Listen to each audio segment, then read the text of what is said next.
লিল্লাহে তাকবীর। মিজান ভাইয়ের আগমন, শুভেচ্ছা স্বাগতম।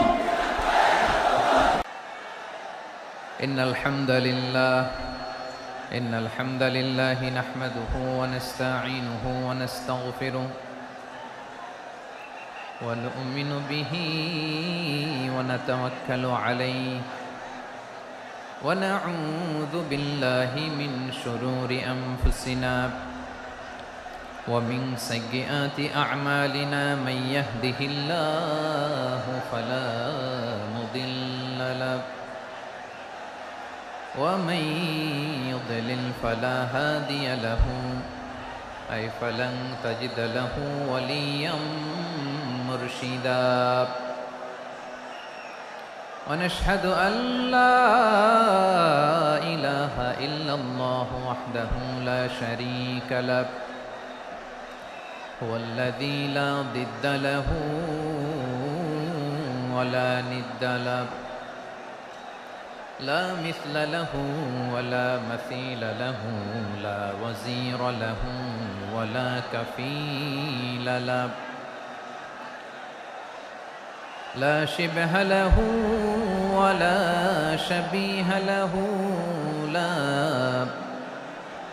ولد له ولا والد له وهو الواحد الفرد الصمد لم يلد ولم يولد ولم يكن له كفوا أحد ونشهد أن سيدنا ونبينا وحبيبنا وبشيرنا ونذيرنا وطبيبنا وطبيب أرواحنا وحبيبنا وحبيب ربنا محمدا عبد الله ورسوله أرسله بالحق بشيرا ونذيرا وداعيا إلى الله بإذنه وسراجا منيرا أما بعد فقد قال الله تعالى في كلامه المجيد وفي فرقانه الحميد أعوذ بالله من الشيطان الرجيم بسم الله الرحمن الرحيم ولقد كرمنا بني آدم وحملناهم في البر والبحر ورزقناهم من الطيبات وفضلناهم على كثير ممن خلقنا تفضيلا إن الله وملائكته يصلون على النبي يا أيها الذين آمنوا صلوا عليه وسلموا تسليما اللهم صل على محمد وعلى آل محمد كما صليت على إبراهيم وعلى آل إبراهيم إنك حميد مجيد اللهم بارك على محمد وعلى آل محمد كما باركت على إبراهيم وعلى آل إبراهيم إنك حميد مجيد সকল প্রশংসার মালিককে,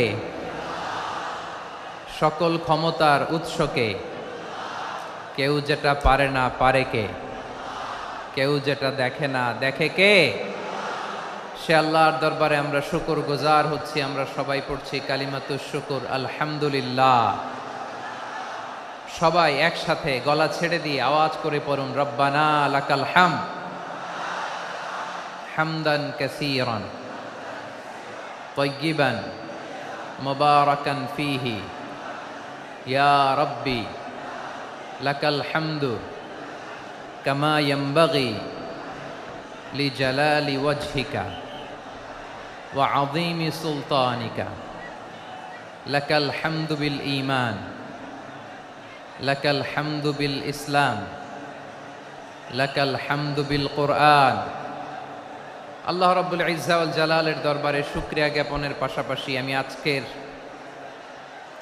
এই প্রোগ্রামের অর্গানাইজিং কমিটিকে অন্তরের অন্তঃস্থল থেকে ধন্যবাদ জানাতে চাই যে আদ-দ্বীন ফাউন্ডেশন অথরিটি তারা 3 দিন ব্যাপী যশোরের পুলের হাটে এরকম চমৎকার গোছানো ওয়েল অর্গানাইজড একটা তাফসীরুল কোরআনের প্রোগ্রামের আয়োজন করেছে। আমি আল্লাহর শুকরিয়া জ্ঞাপনের পাশাপাশি তাদেরকে আমার অন্তরের অন্তঃস্থল থেকে শুকরিয়া, ধন্যবাদ এবং মোবারকবাদ জানাতে চাই। আজকের প্রোগ্রামে উপস্থিত আছেন বৃহত্তর খুলনা বিভাগের ব্যবসায়ী ভাইয়েরা, কর্মজীবী ভাইয়েরা, ছাত্র ভাইয়েরা, পর্দার আড়ালে মহিলা প্যান্ডেলে আমার মায়েরা, বোনেরা। উপস্থিত আছেন কওমি মাদ্রাসার মুহতামিম বৃন্দ, আলিয়া মাদ্রাসার প্রিন্সিপাল হুজুর, শিক্ষকবৃন্দ, ছাত্রবৃন্দ, ইমাম সাহেব, খতিব সাহেব, মুয়াজ্জিন সাহেব, আইন শৃঙ্খলায় কর্মরত ভাইয়েরা, ভলান্টিয়ার্স, মিডিয়া কর্মী, সাংবাদিক বন্ধুরা, ইউটিউবার্স, আমি সবাইকে অন্তরের অন্তঃস্থল থেকে শুভেচ্ছা জানিয়ে শুরু করতে চাই।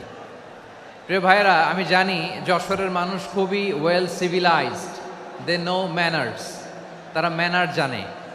অতিথির সাথে কেমন আচরণ করতে হয় যশোরের লোকেরা এটা জানে কি জানে না বলেন? মাশাআল্লাহ। স্টেজ থেকে ইনস্ট্রাকশন আসলে সেটা শুনতে হবে, না শুনলে আমিও বলতে পারবো না, আপনারাও উপকৃত হবেন না। কোটি কোটি টাকা ব্যয়, অনেক পরিশ্রম সাপেক্ষে, অনেক ওয়েল ডিজাইন করে ওনারা প্রোগ্রাম করেছেন। শেষ অধিবেশন যদি আপনারা ধাক্কা ধাক্কি বিশৃঙ্খলা করেন, বঞ্চিত হব, আমরা বঞ্চিত হব, আপনারা বঞ্চিত হবেন। মিডিয়া কর্মীদের মাধ্যমে দেশে বিদেশে কোটি কোটি দর্শক তারা বঞ্চিত হবে। আর যদি একটা নীরব, নিস্তব্ধ, নিঝুম পরিবেশ আমাকে উপহার দেন, আমি জনগুরুত্বপূর্ণ, যেটা রাষ্ট্রের জন্য গুরুত্বপূর্ণ, যেটা সামাজিকভাবে আমাদের জন্য গুরুত্বপূর্ণ, আমার ব্যক্তি জীবনের জন্য গুরুত্বপূর্ণ, গোটা মানবতার জন্য গুরুত্বপূর্ণ, এরকম কিছু বার্তা আজকের এই ঐতিহাসিক যশোরের প্রোগ্রামে আমি রাখতে চাই ইনশাআল্লাহ। কিন্তু সেজন্য সহযোগিতা করতে হবে। যে ডান দিকের ছেলেরা মাশাআল্লাহ বলার সাথে সাথে ঠান্ডা, কিন্তু এখানে এখনো ঠান্ডা হচ্ছে না। তোমরা ভলান্টিয়ারদের কথা শোনো, জায়গা না পেলে পেছনে যাও। ধাক্কাধাক্কি করো কেন ভাইয়েরা? এটা করো না। এই যে তোমাদেরকে দেখতে পাচ্ছি তো, একে অপরকে ধাক্কা ধাক্কি করে আমাকে দেখার চেষ্টা, পেছনে চলে যাও। Move move on, move, sit or move. আমি বারবার থামুন, চুপ করুন বলতে পারবো না। Sit or move on. 9টা প্যান্ডেল আছে, এখানে ধাক্কাধাক্কির কোনো মানি হয় না। তোমরা ধাক্কাধাক্কি করবা, এই জন্য প্যান্ডেল করা হয় নাই 9টা। বসো, কোনো কথা নাই, বসো বসো। কানগুলো খরগোশের কানের মতো খাড়া করো, কোনো আওয়াজ নাই, আওয়াজ নাই, কোনো আওয়াজ নাই। এই যে প্রিয় ভাইয়েরা, আল্লাহর ওয়াস্তে চুপ করুন। যশোরের ভাইয়েরা, আল্লাহর ওয়াস্তে চুপ করুন। আমি 10 থেকে 0 গুনবো, এরপরে যদি আওয়াজ হয় চলে যাব, আমি চলে যাব, কিন্তু কোনো আওয়াজ নাই। আমি কিছু জিজ্ঞেস করলে উত্তর দেওয়ার সময় গলা ফাটায় আওয়াজ করতে হবে, ঠিক কিনা? বাস, এর বাইরে আর আওয়াজ নাই। 10 থেকে 0 গুনবো, হয় বসো, নয় অন্য প্যান্ডেলে যাও, কোনো আওয়াজ হবে না। 10, 9, 8 7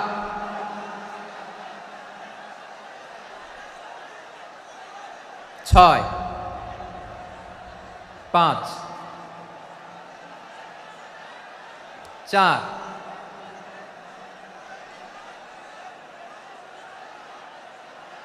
3 2 1 শূন্য। প্রিয় ভাইয়েরা, অনেক আলোচনা হয়েছে 3 দিন ব্যাপী। দেশ বরেণ্য প্রথিতযশা ওলামায়ে হজরতের মুখে আপনারা অসংখ্য কথা শুনেছেন। আমলের জন্য এগুলোই যথেষ্ট, নতুন করে আমার বলার কিছুর দরকার নাই। নতুন করে উপস্থাপনের মতো বলার মতো আমার কাছে কিছু নাইও। যা বলার 1500 বছর আগে আল্লাহ তাআলা উম্মাকে বলে দিয়েছেন, ঠিক কিনা? এমন কিতাব দান করেছে যে কিতাবে ভুল নাই, যতই পড়ি ততই শেখা যায়। বিয়ন্ডলেস, বাউন্ডলেস, বটমলেস, কুল কিনারা নাই, কুল কিনারাবিহীন সাগর। পড়েন সুবহানাল্লাহ। গত 3 দিন ধরে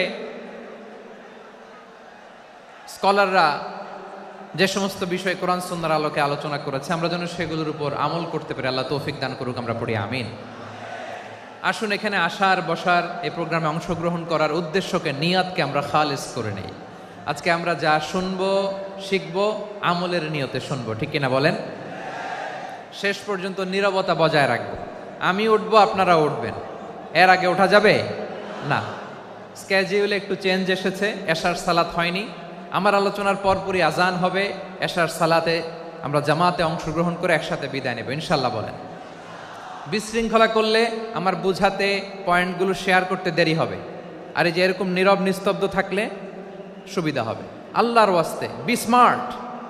জায়গা না হলে চলে যাবেন, আওয়াজ করবেন না। ভলান্টিয়াররাও আওয়াজ নয়, ইশারা ইঙ্গিতে। প্রিয় ভাইয়েরা, যে টপিকটি নিয়ে আমি আপনাদের সামনে আজকে কথা বলতে চাই, টপিকটি অনেক গুরুত্বপূর্ণ। টপিকটি হচ্ছে হিউম্যান রিসোর্স ডেভেলপমেন্ট, মানব সম্পদ উন্নয়ন। কারণ আল্লাহ তাআলা আমাদের যা দেখ আর না দেখ এটা দিছে। মানুষ আর মানুষ, 18 কোটি মানুষ, ঠিক কিনা? এই 18 কোটির জনসংখ্যার দেশে বসবাস করে আমরা খুশি না বেজার? খুশি হইতে হবে, বেজার হইেন না। জাপানের খবর জানেন? তাদের গ্রোথ রেট নিচের দিকে, উল্টো। জনসংখ্যা নাই, বাচ্চা নিলে, সন্তান নিলে গভর্নমেন্ট তাদের টাকা দেয়। আমাদেরকে আল্লাহ তাআলা দয়া করে, মায়া করে এই সম্পদটা দিয়েছেন। এই মানব সম্পদকে যেন আমরা কাজে লাগাই ইনশাআল্লাহ। পড়েন সবাই। হিউম্যান রিসোর্স ডেভেলপমেন্ট অনেক জনগুরুত্বপূর্ণ বিষয়, খুব সেন্সিটিভ বিষয়। বুঝতে হবে যশোরের স্মার্ট ছেলেরা, এই যে আমি যাদেরকে দেখতে পাচ্ছি, all are the Gen Z of Jessore. যারা জেন জি, ওরা স্মার্ট, ওরা ইশারা ইঙ্গিতে কাজ করে। এই যে পুরো গদি উল্টায় দিছে, ঠিক কিনা? 24-এর ছাত্র নাগরিক অভ্যুত্থান আমাদের দেখিয়ে দিচ্ছে কিভাবে চোখের ইশারায় গদি উল্টে দিতে হয়। তো এই জেনজিদের নিয়ে বসেছে, ওরা তো স্মার্ট, ওরা ডিস্টার্ব করবে না। মেহরবানি করে আমার সাথে কানেক্ট করো, 1 to 1, brain to brain, eye to eye contact করো আমার সাথে। তাকাও, কষ্ট হলো আমার দিকে তাকাও, আওয়াজ করা যাবে না, আমার দিকে তাকাও। প্রিয় ভাইয়েরা, হিউম্যান রিসোর্স ডেভেলপমেন্টের ব্যাপারে কিছু কথা বলবো। এই যে আমাদের বিশাল জনসংখ্যা, এই জনসংখ্যাকে কি করে জনসম্পদে রূপান্তরিত করা যায় এ ব্যাপারে কথা বলবো। আমি সূরাতু বনী ইসরাইলের 70 নম্বর আয়াত তেলাওয়াত করেছি। এই আয়াতের আলোকে কিছু কথা আমি আপনাদের সামনে বলবো। আল্লাহ তাআলা ইরশাদ করছেন, ওয়ালাকাদ কাররামনা বনী আদম ওয়া হামালনাহুম ফিল বাররি ওয়াল বাহরি ওয়া রাযাকনাহুম মিনাত তাইয়্যিবাত ওয়া ফাদ্দালনাহুম আলা কাসীরিম মিম্মান খালাকনা তাফদীলা। পড়েন আল্লাহু আকবার। রব্বুল আলামিন বলেন, ওয়ালাকাদ কাররামনা বনী আদম, আমি বনী আদমকে সম্মানিত করেছি, বনী আদমকে মর্যাদা দিয়েছি। ওয়া হামালনাহুম ফিল বাররি ওয়াল বাহর, বনী আদমকে জলে স্থলে এবং সমুদ্রে চলাচলের বাহন দিয়েছি। ওয়া রাযাকনাহুম মিনাত তাইয়্যিবাত, তাদেরকে পবিত্র রিজিকের বন্দোবস্ত করেছি। ওয়া ফাদ্দালনাহুম আলা কাসীরিম মিম্মান খালাকনা তাফদীলা, আর আমি আল্লাহ যাদেরকে সৃষ্টি করেছি তাদের মধ্য থেকে বনি আদমকে আমি শ্রেষ্ঠ বানিয়েছি। আমরা শ্রেষ্ঠ, আমরা আশরাফুল মাখলুকাত। আমরা কি এই যে এমনি চিল্লাচিল্লি করে জিজ্ঞেস করলে বলে না, আমরা আশরাফুল মাখলুকাত। আমরা কি শ্রেষ্ঠ, সবার চেয়ে সেরা। আমাদের মতো করে আল্লাহ কাউকে বানায় নাই। দুই পায়ে ভর করে শির দ্বারা এরকম স্ট্যান্ড রেখে মাথা উঁচু করে দাঁড়াতে পারে এরকম কোন প্রাণী পৃথিবীতে আছে? এজন্য আল্লাহ বলেন ওয়ালাকাদ কাররামনা বানি আদম, আমি বনি আদমকে সম্মানিত করেছি, তাদেরকে আমি মর্যাদা দিয়েছি। তাদেরকে আমি যত মর্যাদা দিয়েছি আমার কোন সৃষ্টিকে এত মর্যাদা দেই নাই। পড়েন সুবহানাল্লাহ। I have dignified the status of the sons of Adam. আদমের সব সন্তানের মর্যাদা আমি বাড়িয়েছি। আল্লাহ এখানে বলেননি ওয়ালাকাদ কাররামনাল মুমিনিন, আমি মুমিনের মর্যাদা বাড়িয়েছি, বলেছেন? আল্লাহ এখানে বলেন নাই ওয়ালাকাদ কাররামনাল মুসলিমিন, আমি মুসলিমের মর্যাদা বাড়িয়েছি। আল্লাহ বলেছেন ওয়ালাকাদ কাররামনা বানি আদম, আমি বনি আদমের সম্মান বাড়িয়েছি। হোক সে মুমিন কিংবা কাফের, মুসলিম কিংবা মুশরিক, আস্তিক কিংবা নাস্তিক, আরব কিংবা অনারব, যেই হোক না কেন আদম সন্তান সবগুলার মর্যাদা বাড়ায় দিয়েছে কে? সবার মর্যাদা আল্লাহ বাড়িয়েছে। মানুষ হিসেবে মর্যাদা। বিশ্বনবী সাল্লাল্লাহু আলাইহি ওয়াসাল্লাম ইহুদির লাশ দেখে দাঁড়িয়ে গেলেন। কার লাশ? আমার যশোরের ভাইয়েরা আওয়াজ করে বলুন, কার লাশ? ইহুদির লাশ দেখে দাঁড়ায় গেলেন। সাহাবারা বললেন ইয়া রাসূলুল্লাহ, আপনি দাঁড়ালেন যে, এটা তো ইহুদির লাশ। বিশ্বনবী বললেন আওয়ালাইসাত নাফসান, এটা কি মানুষ নয়? এটা হোক ইহুদি হোক খ্রিস্টান, এটা তো মানুষ। আমি মানুষ দেখে দাঁড়িয়েছি। আই স্যালিউট দ্য হিউম্যানিটি, আমি মানবতাকে সম্মান করেছি। পড়েন সুবহানাল্লাহ। তাহলে এই জমিনে মানুষের মর্যাদা বেশি, হোক আস্তিক হোক নাস্তিক, হোক মুমিন কিংবা কাফের। আদমের সন্তান হলে, মানুষ হলেই তার মর্যাদা বাড়িয়েছে কে? আমার কলিজার টুকরা যশোরের ভাইয়েরা, মানুষের মর্যাদা আল্লাহ এত বাড়িয়েছেন, মানুষ জীবিত থাকলেও যেমনি মর্যাদাবান, মরে গেলেও মর্যাদাবান। সুবহানাল্লাহ পড়েন। মানুষ মরে গেলে এই ডেড বডিটা কি হয়? পচে যায়, গলে যায়, মাটির সাথে মিশে যায়। তাই বলে আপনি ডেড বডির সাথে যাচ্ছে তাই করতে পারবেন না। পারবেন? কেউ যদি অন্যায় করে তাকে যদি আপনি শাস্তির আওতায় আনেন, যা মনে চায় করতে পারবেন না। তারা আগুন দিয়ে পোড়াতে পারবেন না, নাক কাটতে পারবেন না, কান কাটতে পারবেন না, অঙ্গ বিকৃতি করতে পারবেন না। কারণ মানব জাতির মর্যাদা স্বয়ং দিয়েছে কে? ডেড বডি পচে যাবে, গলে যাবে। তারপরে ইসলাম বলে না, খবরদার, এই মরা লাশটারও একটা মর্যাদা আছে না নাই? ইসলাম বলে এই লাশটা গলে যাবে, পচে যাবে, কিন্তু এটার অমর্যাদা করো না। কর্পূর দিয়ে, খেজুর পাতা দিয়ে এটাকে ওয়ার্ম ওয়াটার দিয়ে, গরম পানি দিয়ে ধৌত করো। সাদা শুভ্র ধবধবে কাপড় দিয়ে লাশটাকে তুমি কাভার করো।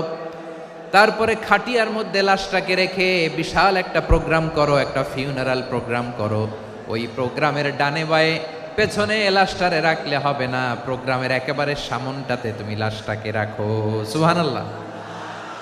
একটা ফিউনারাল প্রোগ্রাম করতে হবে, তাকে শেষ বিদায় জানাতে হবে, যেটাকে আমরা জানাজা বলি। কি বলি? জানাজা মানে মাইয়েতের জন্য দোয়া, তার জন্য দোয়া করা হয়। তাকে একটা সিস্টেমেটিক অর্ডারে কবরে রাখা হয়, সুন্দরভাবে সেটাকে কবরস্থ করা হয়, মাটি দেয়া হয়, পানি দেয়া হয়। তার মানে মরে গেলেও মানুষের সম্মান বাড়ায় দিয়েছে কে? এজন্য আল্লাহ বললেন ওয়ালাকাদ কাররামনা বানি আদম, বনি আদমের সম্মান মর্যাদা আমি আল্লাহ বাড়িয়ে দিয়েছি। মানুষের সম্মানে তুমি কখনো আঘাত করো না, ঠিক কিনা? তাহলে ভাই, প্রথম মেসেজ হচ্ছে, the first and foremost message tonight to the people of Jessore. Allah বলেন I have dignified the status of son of Adam, আমি বনি আদম সবার মর্যাদা বাড়িয়ে দিয়েছি। হোক আস্তিক নাস্তিক, হোক কাফের কিংবা মুশরিক, তার মর্যাদা বাড়াই দিছে কে? যখন বন্যা হয় আমরা ত্রাণ নিয়ে যাই, আমরা শুধু মুসলমানদেরকে ত্রাণ দেই নাকি? হ্যাঁ, আমরা মুসলমানকেও দেই, অমুসলমানকেও দেই, হিন্দুকেও দেই, বৌদ্ধকেও দেই। যেখানেই মানবতা বিপন্ন সেখানে ইসলামের হেল্পিং হ্যান্ড আছে না নাই? সুবহানাল্লাহ। কি দিন আমরা পেয়েছি, কি বিধান আমরা পেয়েছি। ওয়ালাকাদ কাররামনা বানি আদম। আমি বনি আদমকে সম্মানিত করেছি। এরপর আল্লাহ বললেন ওয়া হামালনাহুম ফিল বাররি ওয়াল বাহার, মানুষকে স্থলে এবং সমুদ্রে চলাচলের বাহন আমি দিয়েছি। স্থলে কিভাবে চলবে, জলে কিভাবে চলবে, এই বাহনের ব্যবস্থা করেছে কে? এই জেনজি, এই স্যামড়া, ইরাম করতেছো কিসের জন্য? হ্যাঁ, ইরাম করলে চলবি? হ্যাঁ, বস বস বস বস, আওয়াজ করতেছো কেন? দিবা না, কথা বলতে দিবা না আমাকে? তো এইটা বুঝি তোমাদের ভালোবাসার নমুনা? তোমাদের ভালোবাসার কারণে যদি আমি কোথাও দাঁড়াতেই না পারি, কোথাও বসতে না পারি, কোথাও দুটা কথা বলতে না পারি, এই ভালোবাসা দিয়ে কি হবে আমার? বরং ঘামতে ঘামতে ঘর্মাক্ত হব, রক্তাক্ত হব। কিন্তু সেন্ট্রাল থেকে, সেন্ট্রালি যে ইনস্ট্রাকশন আসবে, সেই ইনস্ট্রাকশনের এক চুল আমরা ডানে বায়ে যাব না। এইটা গণজাগরণের জন্য এইটা দরকার, ইসলামী বিপ্লবের জন্য এইটা দরকার। তো আধা ঘন্টা ধরে যদি তোমাদেরকে থামানোই না যায়, এই লস্কর দিয়ে আমি কি করব? আল্লাহর ওয়াস্তে নো নো নো স্লোগান, চুপচাপ একেবারে আমার দিকে তাকাও। আল্লাহ বললেন ওয়া হামালনাহুম ফিল বাররি ওয়াল বাহার, জলে স্থলে আমি চলাচলের যানবাহনের ব্যবস্থা করেছি। আমরা স্থলে ঘোড়ার উপরে চড়ি, উটের উপরে চড়ি, গাড়ির উপরে চড়ি। এই যে গাড়ির ইঞ্জিন বানাইছি আমরা, এটার মেধা দিয়েছে কে? আবার সাগরের মধ্যে আমরা নৌযান, জলযান, বড় বড় জাহাজ দিয়ে এক মহাদেশ থেকে আরেক মহাদেশ যাই, এক দেশ থেকে মালামালগুলো আরেক দেশে পাঠাই। সাগরের ভেতরে নৌকাগুলোরে ধরে রাখলো কে? ওয়াল ফুলকিল্লাতি তাজরি ফিল বাহরি বিমা ইয়ানফাউন নাস, মানুষের উপকার আছে এরকম সরঞ্জামাদি নিয়ে সাগরের উপরে বিশাল বিশাল জলযানগুলো চলে। এগুলো ডুবে যায় না, কাত হয়ে যায় না, পড়ে যায় না। এগুলোকে স্থিতিস্থাপকতাকে ঠিক করে রাখলো কে? আপনারা জাহাজ দেখেছেন? জাহাজ, হ্যাঁ, বাড়ি চট্টগ্রাম হইলে দেখতে পারতেন। দেখছেন? বিশাল বিশাল জাহাজ, বিশাল জাহাজ মালামাল নিয়ে এক মহাদেশ থেকে আরেক মহাদেশে যায়। গত মাসে আমার জাপান সফর ছিল। এই যে বাংলাদেশে যে গাড়িগুলো চালান, বেশিরভাগ গাড়ি আসে কিন্তু জাপান থেকে। হাজার হাজার গাড়ি একটা জাহাজ বহন করতে পারে, হাজার হাজার গাড়ি। এটারে সাগরের মধ্যে ভাসাইলো কে? সবাই বলুন, ভাসালো কে? হাজার হাজার গাড়ি নিয়ে জাপানিজ গাড়িগুলো আমাদের চট্টগ্রামের এয়ারপোর্টের বন্দরে ভিড়ে। যুক্তরাষ্ট্রে আমি দেখেছি বিশাল বিশাল জাহাজ। আপনারা টাইটানিক জাহাজের নাম শুনেছেন? টাইটানিকেরও 8 গুণ 10 গুণ বড়। সুবহানাল্লাহ কইবেন না? টাইটানিক জাহাজের 8 গুণ 10 গুণ বড় একটা জাহাজ আছে, আইকন অফ দ্য সি, আমি দেখে এসেছি। রয়্যাল ক্যারিবিয়ান দেখে এসেছি। সাগরের সামনে জেটিতে যখন দাঁড়ালাম, জাহাজটা যখন যায়, আমার মনে হচ্ছে একটা শহর, গোটা শহর, the entire city is floating on the water. পুরো একটা শহর মনে হয় পানির উপর দিয়ে ভেসে যাচ্ছে। পড়েন সুবহানাল্লাহ। এই যে আইকন অফ দ্য সি, এই ক্রুজ, এই জাহাজটা, এটার ভিতরে স্টেডিয়াম আছে। কিসের ভিতরে স্টেডিয়াম? কথা বুঝে নাই বোধহয়। স্টেডিয়াম কিসের ভিতর? সুইমিং পুল আছে, শপিং মল আছে, রেস্টুরেন্ট আছে, ক্লাব আছে, 3000 4000 রুম বিশিষ্ট, কক্ষ বিশিষ্ট হোটেল আছে। এই সবগুলোর নিয়ে এগুলো চলে সাগরের এই দোলার মধ্যে, জলোচ্ছ্বাসের মধ্যে। এই সাগরের ভেতরে এই জাহাজগুলোর ভাষায় রাখছে কে? সূরাতুর আর রহমানে আল্লাহ তাআলা বললেন ওয়ালাহুল জাওয়ারিল মুনশাআতু ফিল বাহরি কাল আ'লাম ফাবিআইয়ি আলা, সবাই পড়েন, ফাবিআইয়ি আলাই রাব্বিকুমা তুকাযযিবান। পাহাড় সম বড় বড় জাহাজগুলো মাল বোঝাই করে সাগরের মধ্যে ভেসে বেড়ায়। এগুলো দিয়ে মালামাল বহন করা যায়, মানুষরা এক দেশ থেকে আরেক দেশে যায়। এই জাহাজগুলোর সাগরের ভেতরে ভাসায় রাখলো কে? এই আয়াতের ভেতরে আল্লাহ তাআলা সূরাত বানী ইসরাঈলের এই চমৎকার আয়াতের ভেতরে আল্লাহ তাআলা বেসিকলি মানব জাতির প্রতি তার 4টি স্পেশাল অনুগ্রহের কথা বলেছেন। কয়টি? দুইটা বলে ফেলছি। এক নাম্বার ওয়ালাকাদ কাররামনা বানি আদম, আমি বনি আদমের সম্মান বাড়াইছি। নাকি মুসলমানদের, নাকি মুসল্লিদের? কার সম্মান বাড়িয়েছি? বনি আদমের। তাহলে human dignity, the first part of the verse talks about the human dignity. দুই নাম্বার অংশে আল্লাহ তাআলা বললেন ওয়া হামালনাহুম ফিল বাররি ওয়াল বাহর, স্থলে এবং সমুদ্রে আমি তাদের জন্য চলাচলের বাহন দিয়েছি। সুবহানাল্লাহ। তার মানে smooth movement on land and sea, জলে এবং স্থলে যাতে আমরা স্মুথলি মুভ করতে পারি আল্লাহ তাআলা দিয়েছেন। তিন নম্বরে আল্লাহ তাআলা বললেন ওয়া রাযাকনাহুম মিনাত তাইয়্যিবাত, মানুষের জন্য আমি পবিত্র রিজিকের ব্যবস্থা করেছি। জলে এবং স্থলে যত প্রাণী আছে সবগুলা প্রাণীকে রিজিক দেয় কে? আমাদেরকে রিজিক দেয় কে? সাগরের মাছগুলোকে, বড় বড় তিমি মাছগুলোরে রিজিক দেয় কে? বাতাসের মধ্যে ভেসে বেড়ানো বড় বড় পাখিগুলো, স্ক্যান্ডিনেভিয়ান কান্ট্রি থেকে লক্ষ লক্ষ কোটি কোটি পাখিগুলো যে এক দেশ থেকে আরেক দেশে ট্রান্সফার হয়, এগুলোর রিজিক দেয় কে? রব্বুল আলামিন বলেন ওয়ামা মিন দাব্বাতিন ফিল আরদি ইল্লা আলাল্লাহি রিজকুহা ওয়া ইয়ালামু মুস্তাকাররাহা ওয়া মুস্তাওদাআহা কুল্লুম ফি কিতাবিম মুবিন। আল্লাহু আকবার। রব্বুল আলামিন বলেন ভূপৃষ্ঠে বিচরণশীল যত প্রাণী আছে সব প্রাণীগুলোকে আমি আল্লাহ আমার নিজের কুদরতে রিজিকের বন্দোবস্ত করি। এই প্রাণীগুলো কোথায় থাকে, কোথায় যায়, সব জায়গায় আমি রিজিক পৌঁছে দেই। রিজিক কেউ দিতে পারে না, রিজিকের মালিক কে? রিজিকের মালিক তিনি আল্লাহ। এজন্য আল্লাহ তাআলা বললেন ওয়া রাযাকনাহুম মিনাত তাইয়্যিবাত। এরপরে আল্লাহ বললেন ওয়া ফাদ্দালনাহুম আলা কাসীরিম মিম্মান খালাকনা তাফদীলা। আমি যত প্রাণী সৃষ্টি করেছি সকল প্রাণীর মধ্যে মানুষের মর্যাদা শ্রেষ্ঠত্ব আমি দিয়েছি। সুবহানাল্লাহ পড়েন। তাহলে এক নম্বরে আল্লাহ বললেন আমি বনি আদমের মর্যাদা বাড়ালাম। এরপরে বললেন স্থলে এবং সমুদ্রে চলাচলের জন্য যানবাহন দিলাম। তিন নম্বরে আল্লাহ বললেন পবিত্র রিজিকের ব্যবস্থা করে দিলাম। এরপরে আল্লাহ বললেন যত প্রাণী আছে, সৃষ্টি আছে, সবগুলার উপরে আমি মানুষকে শ্রেষ্ঠত্ব দিলাম। সুবহানাল্লাহ। তাহলে সবচেয়ে বেশি শ্রেষ্ঠত্ব মানুষের। কার? মানুষের। শুধু তাই নয় প্রিয় ভাইরা, আকাশ এবং জমিনে যা কিছু আছে সবকিছু মানুষের জন্য, মানুষের কল্যাণে, মানুষের প্রয়োজনে, মানুষের বশীভূত করে সৃষ্টি করেছেন কে? রব্বুল আলামিন বলেন হুয়াল্লাযী খালাকা লাকুম মা ফিল আরদি জামিআ।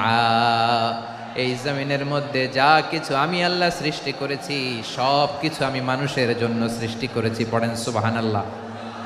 হুয়াল্লাযী খালাকা লাকুম মা ফিল আরদি জামিআ, যা আছে সব আমাদের জন্য, সব আমাদেরকে সার্ভিস দেওয়ার জন্য, আমাদের উপকারের জন্য, আমাদের কল্যাণের জন্য। আওয়াজ করে সবাই পড়ুন আল্লাহু আকবার। অন্য আয়াতে আল্লাহ বললেন ওয়াসাখখারা লাকুম মা ফিস সামাওয়াতি ওয়া মা ফিল আরদি জামিআম মিন ইন্না ফি যালিকা লাআয়াতিন লিকাউমি ইয়াতাফাক্কারুন।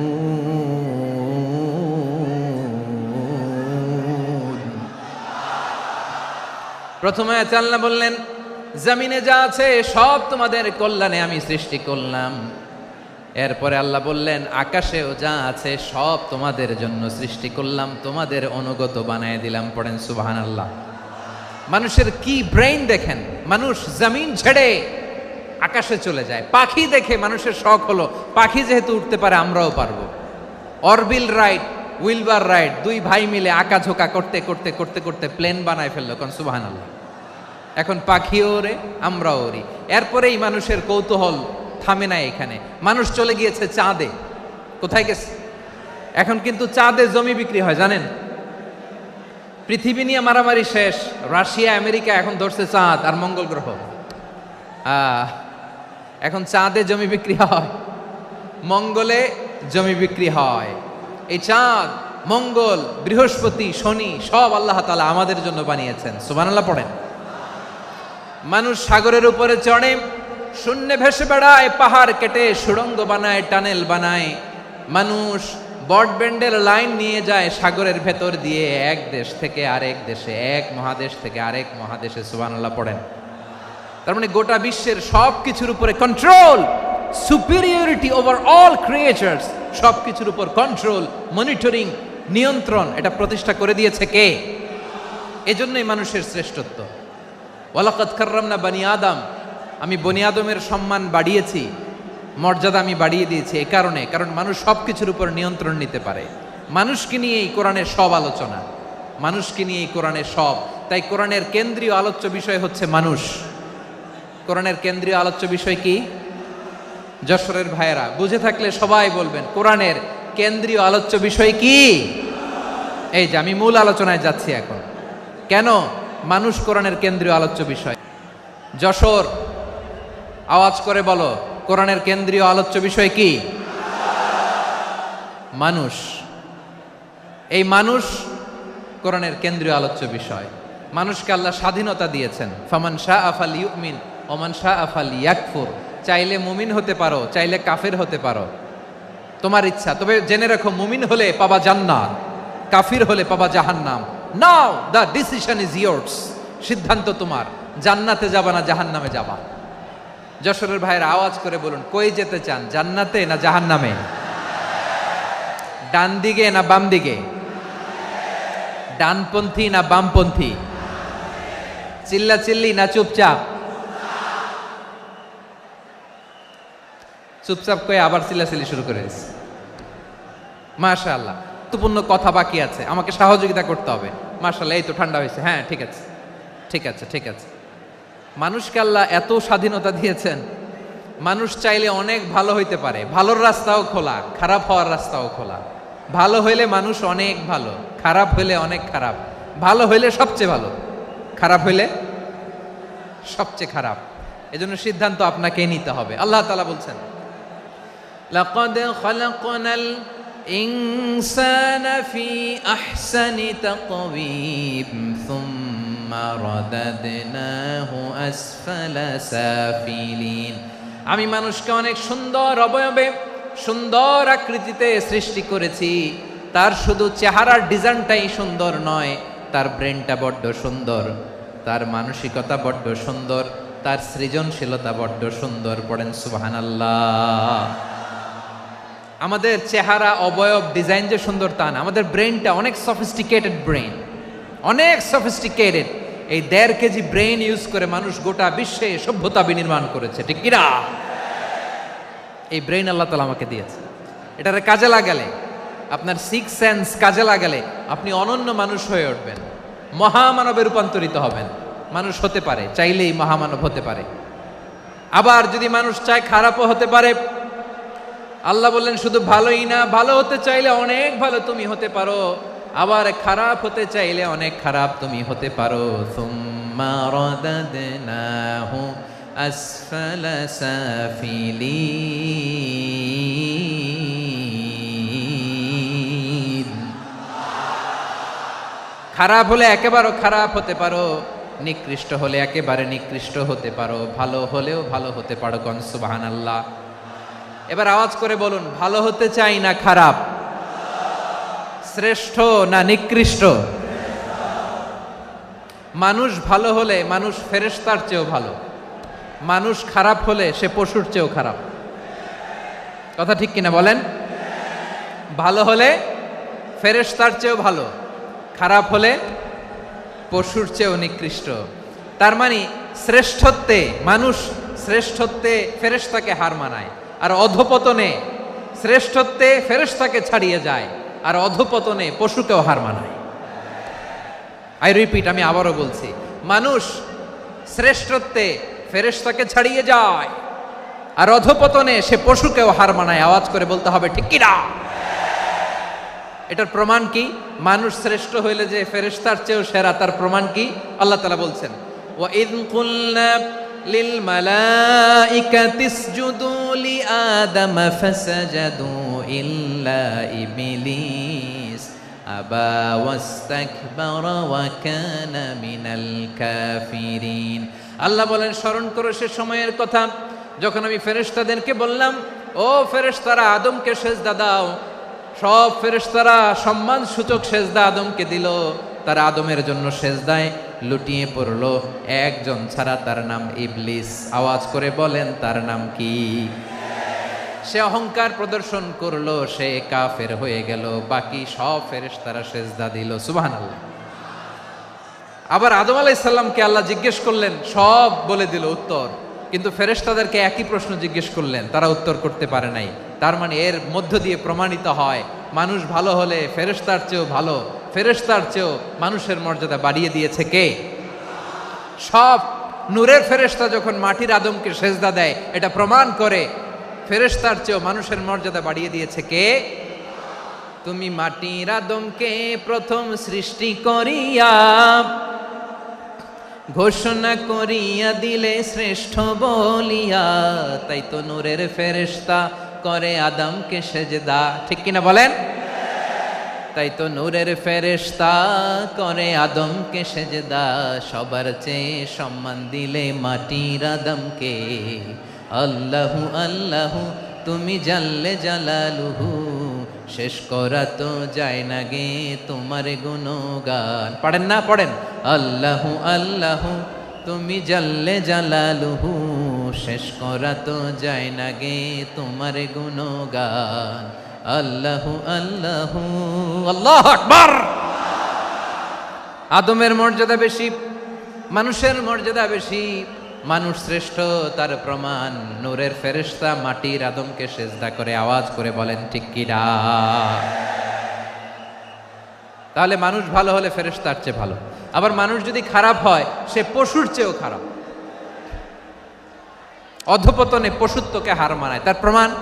তার প্রমাণ কি? তার প্রমাণ হচ্ছে, যশোরের ভাইরা দেখবেন পত্রিকায় নিউজ পেপারে মাঝে মাঝে এরকম দেখা যায়, এক মানুষ আরেক মানুষকে হত্যা করে 20 টুকরা করে বস্তার ভিতরে ভরেছে। আপনারা এই নিউজ পড়েন নাই না? দেখেন নাই?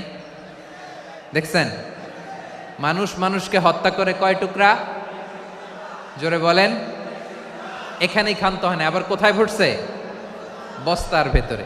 আচ্ছা, বুঝে থাকলে আওয়াজ করে বলেন, কোনদিন শুনছেন একটা হাতি আর একটা হাতিকে হত্যা করে 20 টুকরা করছে, এরপরে বস্তার ভিতরে ভরছে? হইছে? তাহলে দেখেন, মানুষ যদি খারাপ হয়, সে পশুকেও হার মানায়। চিল্লায় বলো ঠিক কিনা? এমনও দুশ্চরিত্র মানুষ আছে যার নজর থেকে 6 মাসের ছোট্ট মেয়ে থেকে শুরু করে 80 বছরের বৃদ্ধারাও নিরাপদ নয়। পশুকেও হার মানে। মানুষের ঘর জ্বালিয়ে পুড়ে মেসাকার করে দেয়, জনপদের পর জনপদ জ্বালায় দেয়। এরকম আছে না নাই? বোমা মেরে শহরগুলো উড়িয়ে দেয়। এই যে ইসরায়েল গাজার মধ্যে যে অ্যাটাক করেছে, এরা মসজিদ মানে নাই, মসজিদে বম ফেলেছে। এরা খ্রিস্টানদের চার্চ, গির্জা মানে নাই, গির্জায় বম ফেলেছে। পৃথিবীর ইতিহাসে never happened in the history of the world that someone bombed on a hospital, on an ICU center. এমন হাসপাতাল যেখানে আইসিইউর রোগীরা আছে, ওই হাসপাতালের উপরও ইসরায়েলি সৈনিকেরা বোমা মেরেছে। জোরে বলেন ঠিক কিনা? এরা মানুষ? আওয়াজ করে বলেন, এরা মানুষ না। প্রিয় ভাইয়েরা, চোখ কান নাক মুখ থাকলেই মানুষ না। যা সামনে দেখেন এগুলো সব মানুষ না, এগুলো জনসংখ্যা। এগুলো কি? সবাই বলুন, এগুলো কি? বাড়ছে জনসংখ্যা, কমছে মানুষ। বাড়ছে জনসংখ্যা, কমছে। এই দুনিয়া এখন তো আর সেই দুনিয়া নাই, মানুষ নামের মানুষ আছে, দুনিয়া বোঝাই। সেই মানুষের ভিড়ে আমার আসল মানুষ নাই। ঠিক কিনা? আসল মানুষের বড্ড অভাব, আসল মানুষের বড্ড অভাব। আমার ভাইয়েরা, মানুষ খারাপ হলে পশুকেও হার মানায়। মানুষে মানুষে পার্থক্য আছে। নাক কান চোখ মুখ থাকলেই মানুষ নয়। বাড়ছে জনসংখ্যা, কমছে মানুষ, চিল্লায় বলো ঠিক কিনা? তাহলে আমরা বুঝলাম মানুষ ভালো হলে অনেক ভালো, খারাপ হলে অনেক খারাপ। ও আমার কলিজার টুকরা যশোরের ভাইয়েরা, আসুন না 3 দিন ব্যাপী এই তাফসিরুল কোরআনের ঐতিহাসিক প্রোগ্রাম থেকে আমরা সিদ্ধান্ত নেই, আমরা ভালো মানুষ হব নাকি খারাপ মানুষ হব। কলিজা থেকে, প্রাণ থেকে আওয়াজ করে সবাই বলুন, ভালো মানুষ নাকি খারাপ মানুষ? ভালো মানুষ হইতে হবে। ভালো মানুষ যারা জগৎটাকে এনলাইটেন করবে, যারা এনলাইটেন করবে, যারা সত্যের বীর সেনানী হয়ে দাঁড়াবে, যারা সত্যের পক্ষে কথা বলবে, যারা জালিমের মসনদকে ভেঙে খান খান করে দেবে, এরকম হওয়ার দরকার আছে না নাই? এরকম ভালো মানুষ আমরা হতে চাই কি চাই না? মানুষকে যত্ন নিলে মানুষ যে কত ভালো হয় আপনি কল্পনাও করতে পারবেন না। এই যে আপনাদের যশোরে যে ভালো ছেলেগুলো আছে, যে ভালো তরুণগুলো আছে, যে যুবকগুলো আছে, যে ভালো আলেমরা আছে, ভালো নেতারা আছে, সবাই যদি তাদের মতো হতো, পুরো যশোরটা একটা জান্নাতের টুকরা হয়ে যেত। আওয়াজ করে বলেন ঠিক কিনা? মানুষকে নার্চারিং করলে, মানুষকে পলিশ করলে, মানুষকে গ্রুমিং করলে, মানুষকে সঠিক তারবিয়া দিলে মানুষ অনন্য হয়ে ওঠে। প্রতিটি মানুষ অনন্য। আমি অনন্য, আপনি অনন্য, আমরা সবাই অনন্য। সুবহানাল্লাহ বলেন। মানুষকে আল্লাহ তাআলা দিয়েছেন অসীম ক্ষমতা, অসীম ক্ষমতা। সুবহানাল্লাহ। একটা মানুষ পারে না এমন কিছু নাই, একটা মানুষ পারে না এমন কিছু নাই। বিশ্বাস করতে হবে, মানুষ যা কল্পনা করতে পারে ওইটা মানুষ করে দেখাতে পারে। যশোরের ভাইয়ের, আই রিপিট, আমি আবারও বলছি, এই চিল্লাচিল্লি করলে আমার এই গুরুত্বপূর্ণ কথা তোমরা মিস করবা, মিস করবা। কপাল পড়া হয়েও না, আওয়াজ করে কপাল পড়া হবে না। আমার দিকে তাকাও। মানুষ, মানুষ যা কল্পনা করতে পারে সেটা মানুষ করে দেখাতে পারে। তুমি তোমার কল্পনার রাজ্যকে সাজাও, তোমাকে হারাতে পারে এমন কোন শক্তি আল্লাহর জমিনে নাই। তোমার কি শক্তি, কি সম্ভাবনা তুমি জানোই না মিয়া। তুমি এদিকে তাকাও কেন? তোমার রাস্তা তো ওই দূরে। তুমি কোথায় যাবে, আল্লাহ তোমার টেনে কোথায় নিয়ে যাবে তুমি কিছুই জানো না। প্ল্যান বিগ, ড্রিম বিগ, কল্পনার শক্তিকে বড় করো। মানুষ যা কল্পনা করতে পারে মানুষ তা করে দেখাতে পারে। মানুষের কাছে অসাধ্য কিছু নাই, মৃত্যু ছাড়া, এক্সেপ্ট ডেথ। মৃত্যু ছাড়া মানুষ সবকিছুকে জয় করতে পারে। মৃত্যু ছাড়া যে কোনো অসাধ্যকে সাধন করার ক্ষমতা মানুষকে দিয়ে দিয়েছে কে? হারার জন্য তোমার জন্মই হয় নাই, তোমার জন্ম হয়েছে জিতার জন্য, বিজয়ের জন্য তোমার জন্ম। মানুষের শুরুটাই হয় বিজয় দিয়ে। যশোর, আওয়াজ করে বলো, মানুষের শুরু হয় কি দিয়ে? আমরা যখন আমার পিতার পৃষ্ঠদেশে ছিলাম, পিতার পৃষ্ঠদেশ থেকে শুক্রাণু যখন মায়ের গর্ভদেশে যেয়ে পড়ে, কতটা শুক্রাণু ভ্রমণ শুরু করে জানো? 20 কোটি শুক্রাণু। একবার সিমেন আউট হলে সেখানে 20 কোটি শুক্রাণু থাকে, ভ্রমণ শুরু করে। ওই 20 কোটি শুক্রাণুর মধ্য থেকে তুমি আমি আজকে এক বিকশিত শুক্রাণু মানব রূপে পৃথিবীতে এসেছি। সুবহানাল্লাহ। ওই 20 কোটি শুক্রাণুর প্রতিযোগিতায় সবাইরে পেছনে ফেলে সেদিন আমি সফল হয়েছিলাম, সেদিন আমি বিজয়ী হয়েছিলাম। সেদিন আমি এত ছোট ছিলাম, মাইক্রোস্কোপ দিয়েও আমার অস্তিত্ব টের পাওয়া যায় না। আমি এত তুচ্ছ ছিলাম, নগণ্য ছিলাম। আমার কান ছিল না, আমার চোখ ছিল না, আমার হাত ছিল না, আমার জন্য রিকমেন্ডেশন করার মতো মামু ছিল না, খালা ছিল না, কেউ ছিল না। তারপরেও ওই প্রতিযোগিতায়, ওই কম্পিটিশনে যখন আমারে কেউ হারাতে পারে নাই, আল্লাহর জমিনেও আমারে কেউ হারাতে পারে না।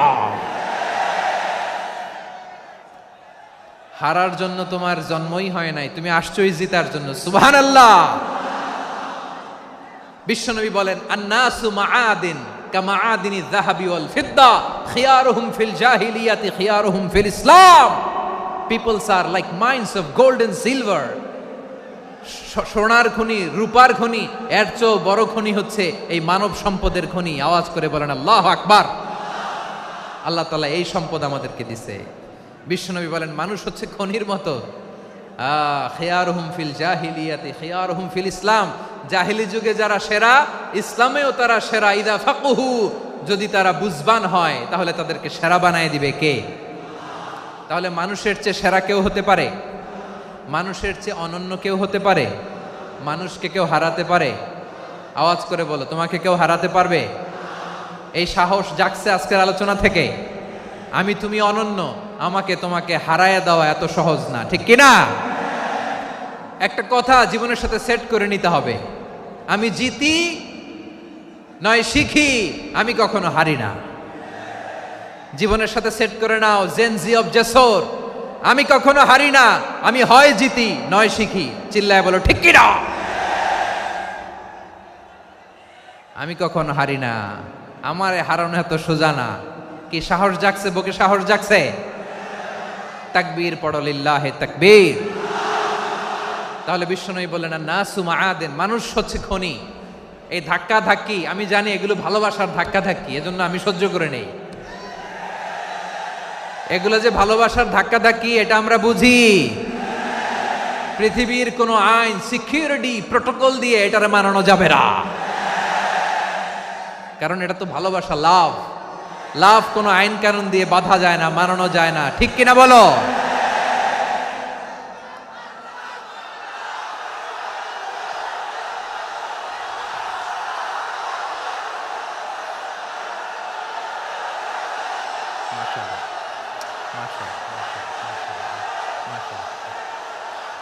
ঠিক আছে, বসুন বসুন বসুন।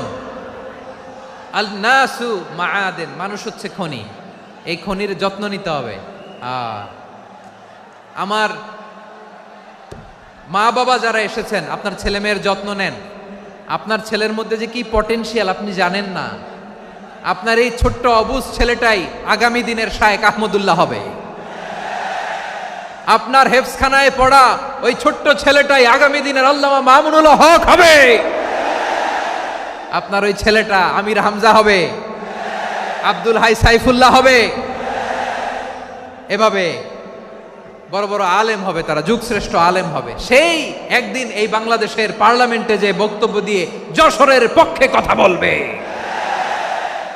আপনি জানেন না, কাউকে ছোট করবেন না আপনি, ওর কনফিডেন্স আপনি কমাবেন না, আপনি কমাতে পারেন না। প্যান্ডেলে আমার যে মা বোনেরা আছেন, ছেলে মেয়েদেরকে কখনো ছোট করে কথা বলবেন না। ও যে কোথায় যাবে আপনি জানেন না, আপনি মা হয়ে তাকে সাহস দিবেন, তার কল্পনার জগৎটাকে সাজাতে তাকে উৎসাহিত করবেন, ঠিক কিনা বলেন? আর আমার প্যান্ডেলের আমার প্রিয় শ্রদ্ধাশীলা মায়েরা বোনেরা, আপনারা তো আরো দামি সম্পদ। বিশ্বনবী বলেন আর দুনিয়া কুল্লুহা মাতা। আল্লাহ আল্লাহ আল্লাহ, বিশ্বনবীর কথার ওজন দেখেন। আর দুনিয়া কুল্লুহা মাতা ওয়া খায়রু মাতা'আদ দুনিয়াল মারআতুস সালিহা। বিশ্বনবী বলেন দুনিয়ায় যা দেখো সব আল্লাহর দেওয়া অ্যাসেট, মানে সম্পদ। আর এত অ্যাসেটের ভিড়ে সবচাইতে শ্রেষ্ঠ সম্পদ হচ্ছে নেককার নারী। সুবহানাল্লাহ। ভাইয়েরা বোনের সাথে খারাপ আচরণ করো না, সন্তান মায়ের সাথে খারাপ আচরণ করো না। আমাদের মায়েরা আমাদের asset, they are our priceless asset. কারণ এই মায়েদের পেটে এসেছে আল্লাহর ওলিরা, এই মায়েদের পেটে এসেছে খান জাহান আলী, এই মায়ের পেটে এসেছে শাহজালাল ইয়ামানি, এই মায়ের পেটে এসেছে আল্লাহর সব নবীরা। নাকি নবীরা আকাশ থেকে ধপ করে জমিনে নেমে আসছে? মায়ের পেটে আসছে। এই মায়ের পেটগুলো খনি। আমার সম্মানিতা মায়েরা বোনেরা, নিজেকে ইসলাম দিয়ে সাজান, নিজেকে ইসলাম দিয়ে সাজান, নিজেকে পবিত্র রাখুন, নিজের আব্রু ইমান ইজ্জতের হেফাজত করুন, কোরআন পড়ুন, সুন্নাহ পড়ুন। আপনি জানেন না আপনার গর্ভে কে আসছে, কোন ক্ষণজন্মা পুরুষকে আল্লাহ তাআলা আপনার গর্ভে পাঠাবে, আপনি জানেন না। মায়েরা নিজেদেরকে পবিত্র রাখুন, ইসলাম চর্চা করুন, কোরআন চর্চা করুন, নৈতিকতা দিয়ে নিজেকে সাজান। যশোরের জেনজি, নিজেদেরকে প্রস্তুত রাখো আগামীর বাংলাদেশের জন্য। নৈতিকতা, মোরালিটি, ভ্যালিউজ দিয়ে নিজেকে সাজাও, ইসলাম দিয়ে নিজেকে সাজাও। কারণ আগামীর বাংলাদেশ ইসলামের বাংলাদেশ। বাংলাদেশের আসল পরিচয় ইসলাম। বাংলাদেশের আসল পরিচয় কি? সবাই বলে না।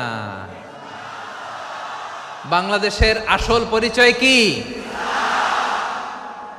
এই ইসলাম নিয়ে আমরা সংসদ ভবন সাজাবো, রাজি আছি না নাই? শেকড় ভুলে যাওয়া যাবে না। আমরা ধাপে ধাপে শারিয়া আইনের দিকে যাব ইনশাআল্লাহ, কিন্তু জঙ্গিবাদ দিয়ে নয়, কট্টরপন্থা দিয়ে নয়। আমরা ইন্টেলেকচুয়ালি গ্রাজুয়ালি ধাপে ধাপে শারিয়া আইনের দিকে মুভ করব ইনশাআল্লাহ। বলো লিল্লাহি তাকবীর। এদেশের আসল পরিচয় সবাই বলে না, আওয়াজ করে, এদেশের আসল পরিচয়। এদেশে আজান শুনে সূর্য ওঠে শহর গ্রামে, এদেশে আজান শুনে সূর্য ডুবে সন্ধ্যা নামে, এদেশে সকল কাজে সবাই বলে বিসমিল্লাহ, এদেশে ভালো কিছু দেখে শুনে হাসি মুখে সবাই বলে মাশা আল্লাহ। সুবহানাল্লাহ সুবহানাল্লাহ সুবহানাল্লাহ সুবহানাল্লাহ সুবহানাল্লাহ সুবহানাল্লাহ সুবহানাল্লাহ সুবহানাল্লাহ। ও নবীন তরুণ তোমার কিসের এত ভয়, জেনে রেখো বাংলাদেশের আসল পরিচয়।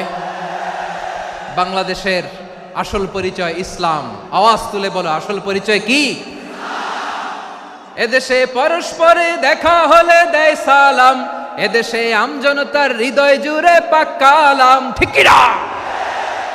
এদেশে বিপদ এলে সর্বজনে সর্বক্ষণে দোয়া পড়ে ইন্না লিল্লাহ সুবহানাল্লাহ সুবহানাল্লাহ সুবহানাল্লাহ সুবহানাল্লাহ।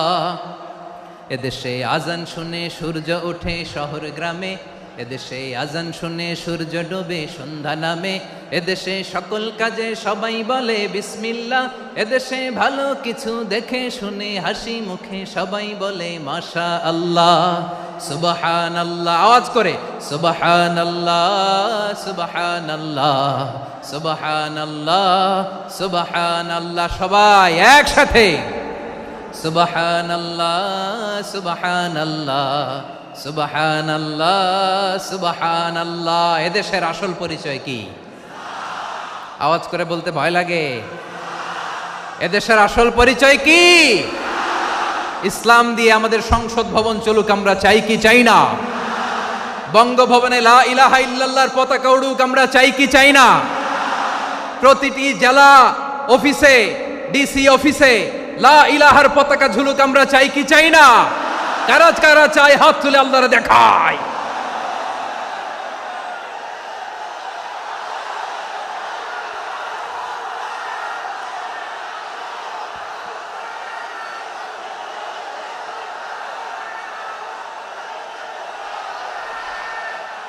মাশাআল্লাহ মাশাআল্লাহ মাশাআল্লাহ মাশাআল্লাহ। যশোর, আওয়াজ করে বলো, ভালো মানুষ না খারাপ মানুষ? বুঝে বলছো তো? মানুষ ভালো হলে যে কত ভালো। এই মানুষকে যত্ন নিলে, মানুষকে মানুষ বানালে যে সে কি হতে পারে শুনবা? হ্যাঁ, নাকি মোনাজাত দিয়ে দিব? শুনবা? তাহলে থামতে হবে। থামো, আমি যখন বলবো থামো থামো, তাকবীরের সময় দিলে তাকবীর, থামো থামো। মানুষকে যত্ন নিলে, এই এদিকে এদিকে, ড্রোন নামায় ফেল, হয়েছে, ড্রোনের ফুটেজ হয়ে গেছে, এবার ড্রোন নামায় ফেল, আমার দিকে তাকাও। মানুষকে, তোমরা এদিক সেদিক তাকালে তো গুরুত্বপূর্ণ পয়েন্ট মিস হয়ে যাবে। এদিকে এদিকে, হ্যাঁ ঠিক আছে, এদিকে। মানুষকে যত্ন নিলে মানুষের মধ্যে যারা কি পটেনশিয়াল রেখেছে। আমি জাপানের দুইটা উদাহরণ দেই। জাপানের, এই এই এভাবে এভাবে হবে, হয় বসো নয় পেছনে, কথা নাই, কথা তো বলাই যাবে না, হারাম কথা বলা, একেবারে চুপ। আজকের জন্য হারাম করে দিছে আমি, এই কিছু সময়ের জন্য একেবারে নিষিদ্ধ। জাপানের দুইটা উদাহরণ দেই, খেয়াল করে একটু শুনেন, বুঝবেন। আল্লাহ, 2022 সালে জাপানের সাথে জার্মানির খেলা, ফিফা ওয়ার্ল্ড কাপ 2022। এক পক্ষে জাপান, আরেক পক্ষে কোন দেশ? কথা শোনে নাই। এক পক্ষে কোন দেশ? আরেক পক্ষে সবাই। এক পক্ষে আরেক পক্ষে। ওই খেলায় জিতেছিল জাপান, জিতেছিল 22 সালের এই ফিফা ওয়ার্ল্ড কাপে। জাপান ফুটবল খেলায় জিতে, as a part of their celebration তারা খেলার পরে পুরো স্টেডিয়ামটারে ক্লিন করে, the fan base of Japan, লক্ষ লক্ষ মানুষ খেলা দেখতে যায়, তো এত ডাস্টবিনও তো নাই, তো যারা ডাস্টবিনে জায়গা পায় নাই তারা এই যে চকলেটের প্যাকেট, পানির বোতল, চিপসের প্যাকেট তারা এদিকে সেদিকে রেখে দিয়েছে। জাপানের ভক্তরা, জাপানের ফলোয়াররা as a part of their celebration তারা খেলার পরে পুরো স্টেডিয়ামের সব ময়লা আবর্জনা ক্লিন করে তারপরে বিদায় নিয়েছে। তাদেরকে কি ক্লিন করার দায়িত্ব দেয়া হয়েছিল?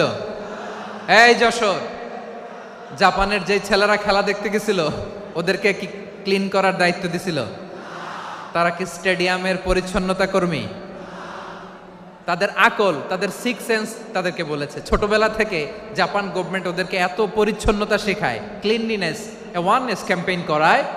ক্লাসে আমি দেখেছি, ক্লাসে নিজের বেঞ্চ নিজে মুছে, ক্লাসের মাঝখানে একটা সময় দেয়, নিজের টেবিল নিজে মুছে, নিজের ক্লাসরুমটা নিজে পরিষ্কার করে, রাস্তাঘাটে একটা ধুলা নাই, ময়লা নাই, একটা টিস্যু নাই। খেলার পরে গোটা বিশ্বকে তাক লাগিয়ে দিয়েছে। জাপানের ফ্যানরা সবার রেখে যাওয়া গার্বেজ, টিস্যু, বোতল পরিষ্কার করে তারপরে স্টেডিয়াম থেকে বিদায় নিয়েছে। আমরা কেন এমন হইতে পারলাম না? আমরা কেন এমন হইতে পারলাম না? জাপানের যারা এগুলো করছে ওদের 3টা করে চোখ না? চোখ তো 3টা, জাপানো লাগো, জাপানো লাগো, হাত তো 4টা, কান তো 6টা। হ্যাঁ, নাকি আমার মতো 2 হাত 2 কানওয়ালা মানুষ? চোখে দেখলে ওটা মানুষ না। চিন্তা করছেন? তার মানে জাপানিজদেরকে যে গ্রুমিং করে শিখানোর মাধ্যমে পরিচ্ছন্ন বানানো গেছে, ওরা যেমনি মানুষ আমরাও মানুষ। আমাদের সন্তানদেরকে শেখালে তারাও পারবে, পারবে কিনা? 2 নম্বর উদাহরণ বলি। চট্টগ্রাম ফেনীতে যারা গিয়েছেন, মেঘনা গুমতি ব্রিজ প্রকল্প নাম শুনছেন? মেঘনা একটা ব্রিজ পার হওয়া লাগে, এই মেঘনা গুমতি, এখানে 3টা ব্রিজ কাঁচপুর সহ, এই 3টা ব্রিজের নির্মাণ কাজ, রেনোভেশনের কাজ দেয়া হয়েছিল জাপানের একটা কোম্পানিকে। কাকে?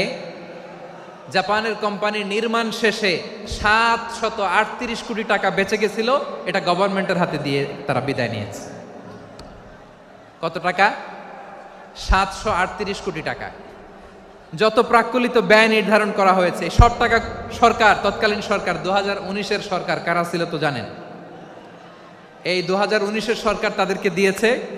তারা রিনোভেশন নির্মাণ শেষে 738 কোটি টাকা অতিরিক্ত বেঁচে গেছিল, এটা আবার গভর্নমেন্টের হাতে বুঝাই দিয়ে তারা বিদায় নিচ্ছে। আমরা কেন এমন হইতে পারলাম না? জাপানের ওরাও মানুষ, আমরাও মানুষ, তার মানে মানুষে মানুষে পার্থক্য আছে না নাই? আচ্ছা, জাপানের 2টা উদাহরণ দিলাম, এবার আমার দেশের 2টা উদাহরণ দিব না? বাংলাদেশের 2টা উদাহরণ দিই। 1 নম্বর উদাহরণ, গত সপ্তাহে আপনারা জানেন কক্সবাজার আমার একটা প্রোগ্রাম ছিল, তো হেলিকপ্টারে গিয়েছিলাম। ফেনী জেলা যখন পার হচ্ছি আমি দেখলাম 3টা উইন্ডমিল। উইন্ডমিল চিনেন তো? বিশাল পিলার, 3টা 4টা পাখা থাকে। বায়ু বিদ্যুৎ কেন্দ্র, বাংলাদেশের প্রথম বায়ু বিদ্যুৎ কেন্দ্র এটা। মুহুরী প্রজেক্ট বলে এটার, সম্ভবত মুহুরী প্রজেক্ট। তো সাগরের বাতাসের ঝাপটায় এটা ঘুরে এনার্জি হয়, ইলেকট্রিসিটি উৎপাদন হয়। তো আমি পাইলটকে বললাম, ভাই এগুলো থেকে কেমন ইলেকট্রিসিটি উৎপাদন হয়? কয়, হুজুর একটু হয় না, কিছুই হয় না। কিছুই হয় না মানে? বলে, হুজুর বাংলাদেশে যত উইন্ডমিল আছে এটার পাখা একটাও ঘুরে না। আল্লাহ, বলেন কি? তাহলে এই যে কোটি কোটি টাকা ব্যয় করে যে উইন্ডমিল, কয় হুজুর ভিতরে ফিটফাট, উপরে ফিটফাট, ভিতরে সদরঘাট। তার মানে কোটি কোটি টাকা দিয়ে এই উইন্ডমিল বানায়, এখানে কিছু নাই। দুর্নীতির আড্ডাখানা, আখড়াখানা বাংলাদেশ, ঠিক কিনা বলেন? হায় রে, জাপানিজরাও মানুষ, আমরাও মানুষ। আমার এক নিকটাত্মীয় সরকারি চাকরিজীবী, তিনি আমাকে বললেন, বাংলাদেশের আরেকটা উদাহরণ দেখি। উনি আমাকে বললেন যে প্রতি বছর আমাদের অফিসের ফার্নিচার চেঞ্জ করে। আমি বললাম, প্রতি বছর ফার্নিচার চেঞ্জ করে কেন? বলে যে ফার্নিচার নতুন পারচেজ করলেই তো ওইখানে টাকা, নতুন কিনতে পারলেই টাকা, নতুন উন্নয়নের সবক শোনাতে পারলেই টাকা। প্রথম আলোর রিপোর্ট। কি আলো? প্রথম আলোর রিপোর্ট। গত 15 বছরে উন্নয়নের নামে লুটপাট হয়েছে প্রায় 3.25 লাখ কোটি টাকা। কার রিপোর্ট? আমাদের বানানো কথা। প্রথম আলোর রিপোর্ট। গত 15 বছরে কারা ছিল জানেন তো? হ্যাঁ, শুধু ওনাদেরকেই দোষ দিয়ে লাভ নাই। স্বাধীনতার পর থেকে শুধু শাসকের হাত বদল হয়েছে, আমরা কিছু পাই নাই, ঠিক কিনা বলেন? শুধু ওনাদের দোষ দিয়ে কি লাভ? একদল খাইছে, আরেক দল খাওয়ার জন্য রেডি হয়ে আছে। আমরা এরকম চাই না, জনগণকে ফুটপাতে বসাই দিস। প্রিয় ভাইয়েরা, তাহলে জাপানের মানুষও মানুষ, আমরাও মানুষ। সিদ্ধান্ত আপনার, কোন মানুষ হবেন, ভালো মানুষ না খারাপ মানুষ? আজকের আলোচনার বিষয় হচ্ছে মানব সম্পদের উন্নয়ন, human resource development. It's a process to increase the capacity of knowledge, skill, capacity of the people of a country. একটা দেশের মানুষের জ্ঞান, তাদের দক্ষতা কি করে বাড়ানো যায়, বাড়িয়ে দেশের উন্নয়ন করানো যায়, এটাই হচ্ছে মানব সম্পদ উন্নয়নের মূল কথা। তাহলে মানব সম্পদ হচ্ছে একটা দেশের সবচাইতে শক্তিশালী পুঁজি। প্রাকৃতিক সম্পদ, খনিজ সম্পদের চেয়েও দামি হচ্ছে মানব সম্পদ। আমার প্রিয় যশোর, প্রাকৃতিক সম্পদ, খনিজ সম্পদের চেয়ে দামি সম্পদ কি সম্পদ? আল্লাহ তাআলা দয়া করে আমাদেরকে এই মানব সম্পদ দিয়েছেন। আসুন আমাদের এই মানুষগুলোকে আমরা সোনার মানুষ বানাই। রাজি আছেন তো সবাই? রাজি আছেন? মানুষ পারে না এমন কোনো কিছু নাই, চাইলে সব পারে। এজন্য মানুষকে তারবিয়া দিতে হবে, যথাযথভাবে তাদেরকে গড়তে হবে। আসুন আমরা সিরাতের আয়নায় বিশ্বনবীর জীবনী থেকে দেখি তিনি কিভাবে হিউম্যান রিসোর্সকে ম্যানেজ করতেন। যদি আপনাদের সময় হয়, দু একটা উদাহরণ দিয়ে আজকে আমি আমার আলোচনার বিদায় নিব। হবে সময় হবে কয়েক মিনিট? হ্যাঁ, শান্ত থাকবেন তো? শান্ত থাকবা? হ্যাঁ, ঠিক আছে। এই ধাক্কার মধ্যে ঢুকছে, এবার মজা বুঝতেছো তো? হ্যাঁ, মানা করছিলাম না? ঠিক আছে, টের পাও। হ্যাঁ, ঠিক আছে। যে আওয়াজ করবে আমি ওকে দেখতেছি, কে কে আওয়াজ করে দেখতেছি। শেষ কথা, শেষের দিকে চলে আসছি। বিষ্ণু ইসলাম কিভাবে হিউম্যান রিসোর্সকে ম্যানেজ করতেন, মজার কথা আছে কয়েকটা, বলে বিদায় নিব। বিশ্বনবী কিভাবে এই মানব সম্পদকে ম্যানেজ করতেন। বিশ্বনবী he was a very good talent hunter, চৌকস ট্যালেন্ট হান্টার ছিল। কার মধ্যে কি ট্যালেন্ট আছে দেখলেই বুঝে ফেলতেন। সুবহানাল্লাহ পড়বেন না? কি নবী আমরা পেয়েছি! He was a very good talent hunter. আমার নবী তিনি চৌকস ট্যালেন্ট হান্টার ছিলেন। কার মধ্যে কি প্রতিভা বের করতেন, ওই প্রতিভাকে ইসলামের কল্যাণে কাজে লাগাতেন। সুবহানাল্লাহ বলেন। যাকে যেই জায়গায় সেট করলে ভালো হবে তাকে ওই জায়গায় সেট করতেন। কয়েকজন সাহাবীর জীবনী শোনাই। আবু মাহজুরা রাদিয়াল্লাহু তাআলা আনহু, মক্কার মুয়াজ্জিন, আগে ছিল মুশরিক, পরে হয়েছে মুমিন। উনি কিভাবে মুমিন হইলেন এই ঘটনাটা একটু আপনাদের শোনাতে চাই। তো আপনাদের তো সময় নাই হাতে। হ্যাঁ, সময় আছে? এই জেনজি শেষ করে দিল আজকের প্রোগ্রামটা। 1 ঘন্টা ধাক্কা ধাক্কি করে কেমনে দাঁড়ায় আছে আমি বুঝলাম না।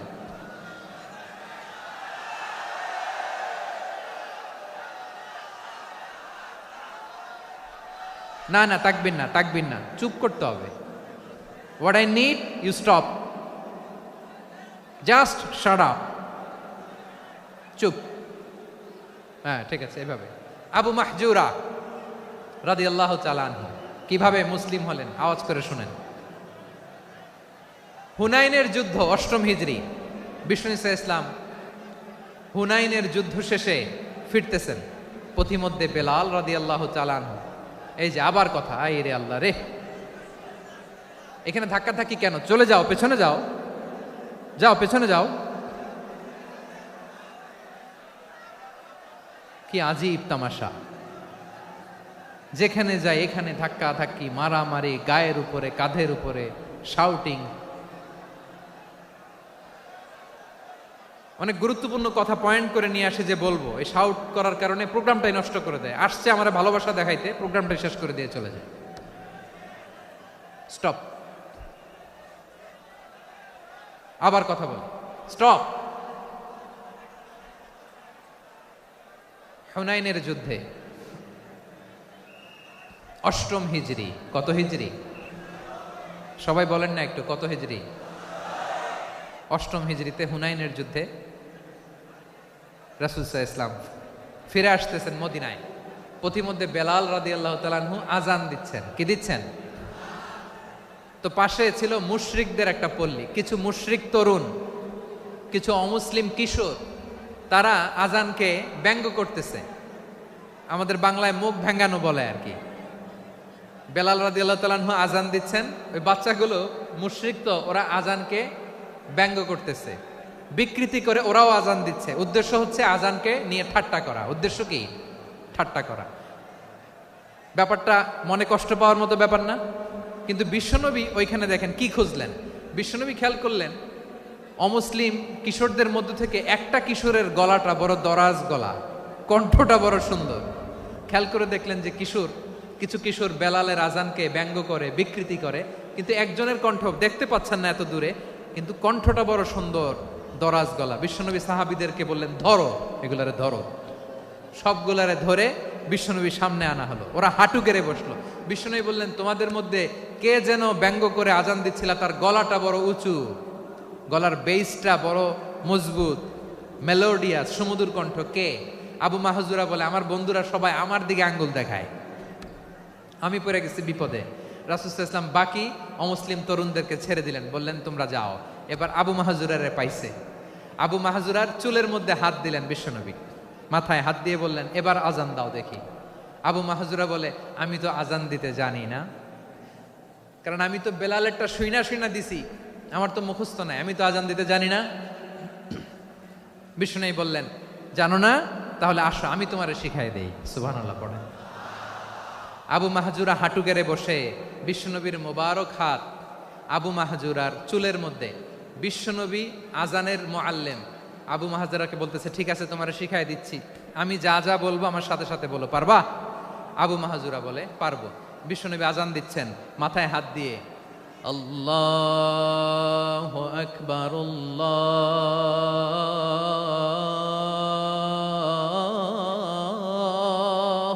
আকবার। আবু মাহজুরা এই বাক্যটা পড়লেন। বিশ্বনবী দ্বিতীয় বাক্য পড়তে আরম্ভ করলেন, আল্লাহু আকবার,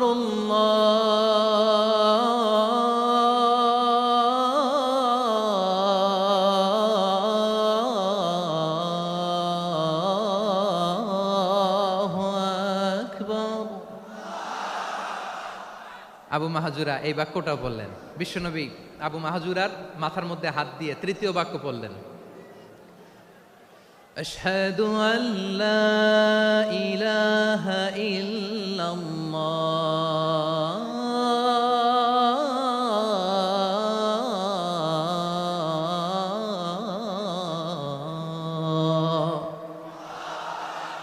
আবু মাহজুরা তৃতীয় বাক্য পড়লেন। বিশ্বনবী একটা বাক্য পরে আবু মাহজুরা পরে, বিশ্বনবী পরে আবু মাহজুরা পরে। আবু মাহজুরা কিন্তু অমুসলিম, মুশরিক। আবু মাহজুরা বলে, এক একটা বাক্য পড়ি আমার কলিজাটা গলে ঠান্ডা হয়ে যায়। এতদিন মোহাম্মদকে গালি দিতাম, এখন মোহাম্মদ আমার মাথায় যখন হাত রাখছে আমার সারা শরীর ঠান্ডা হয়ে গেছে।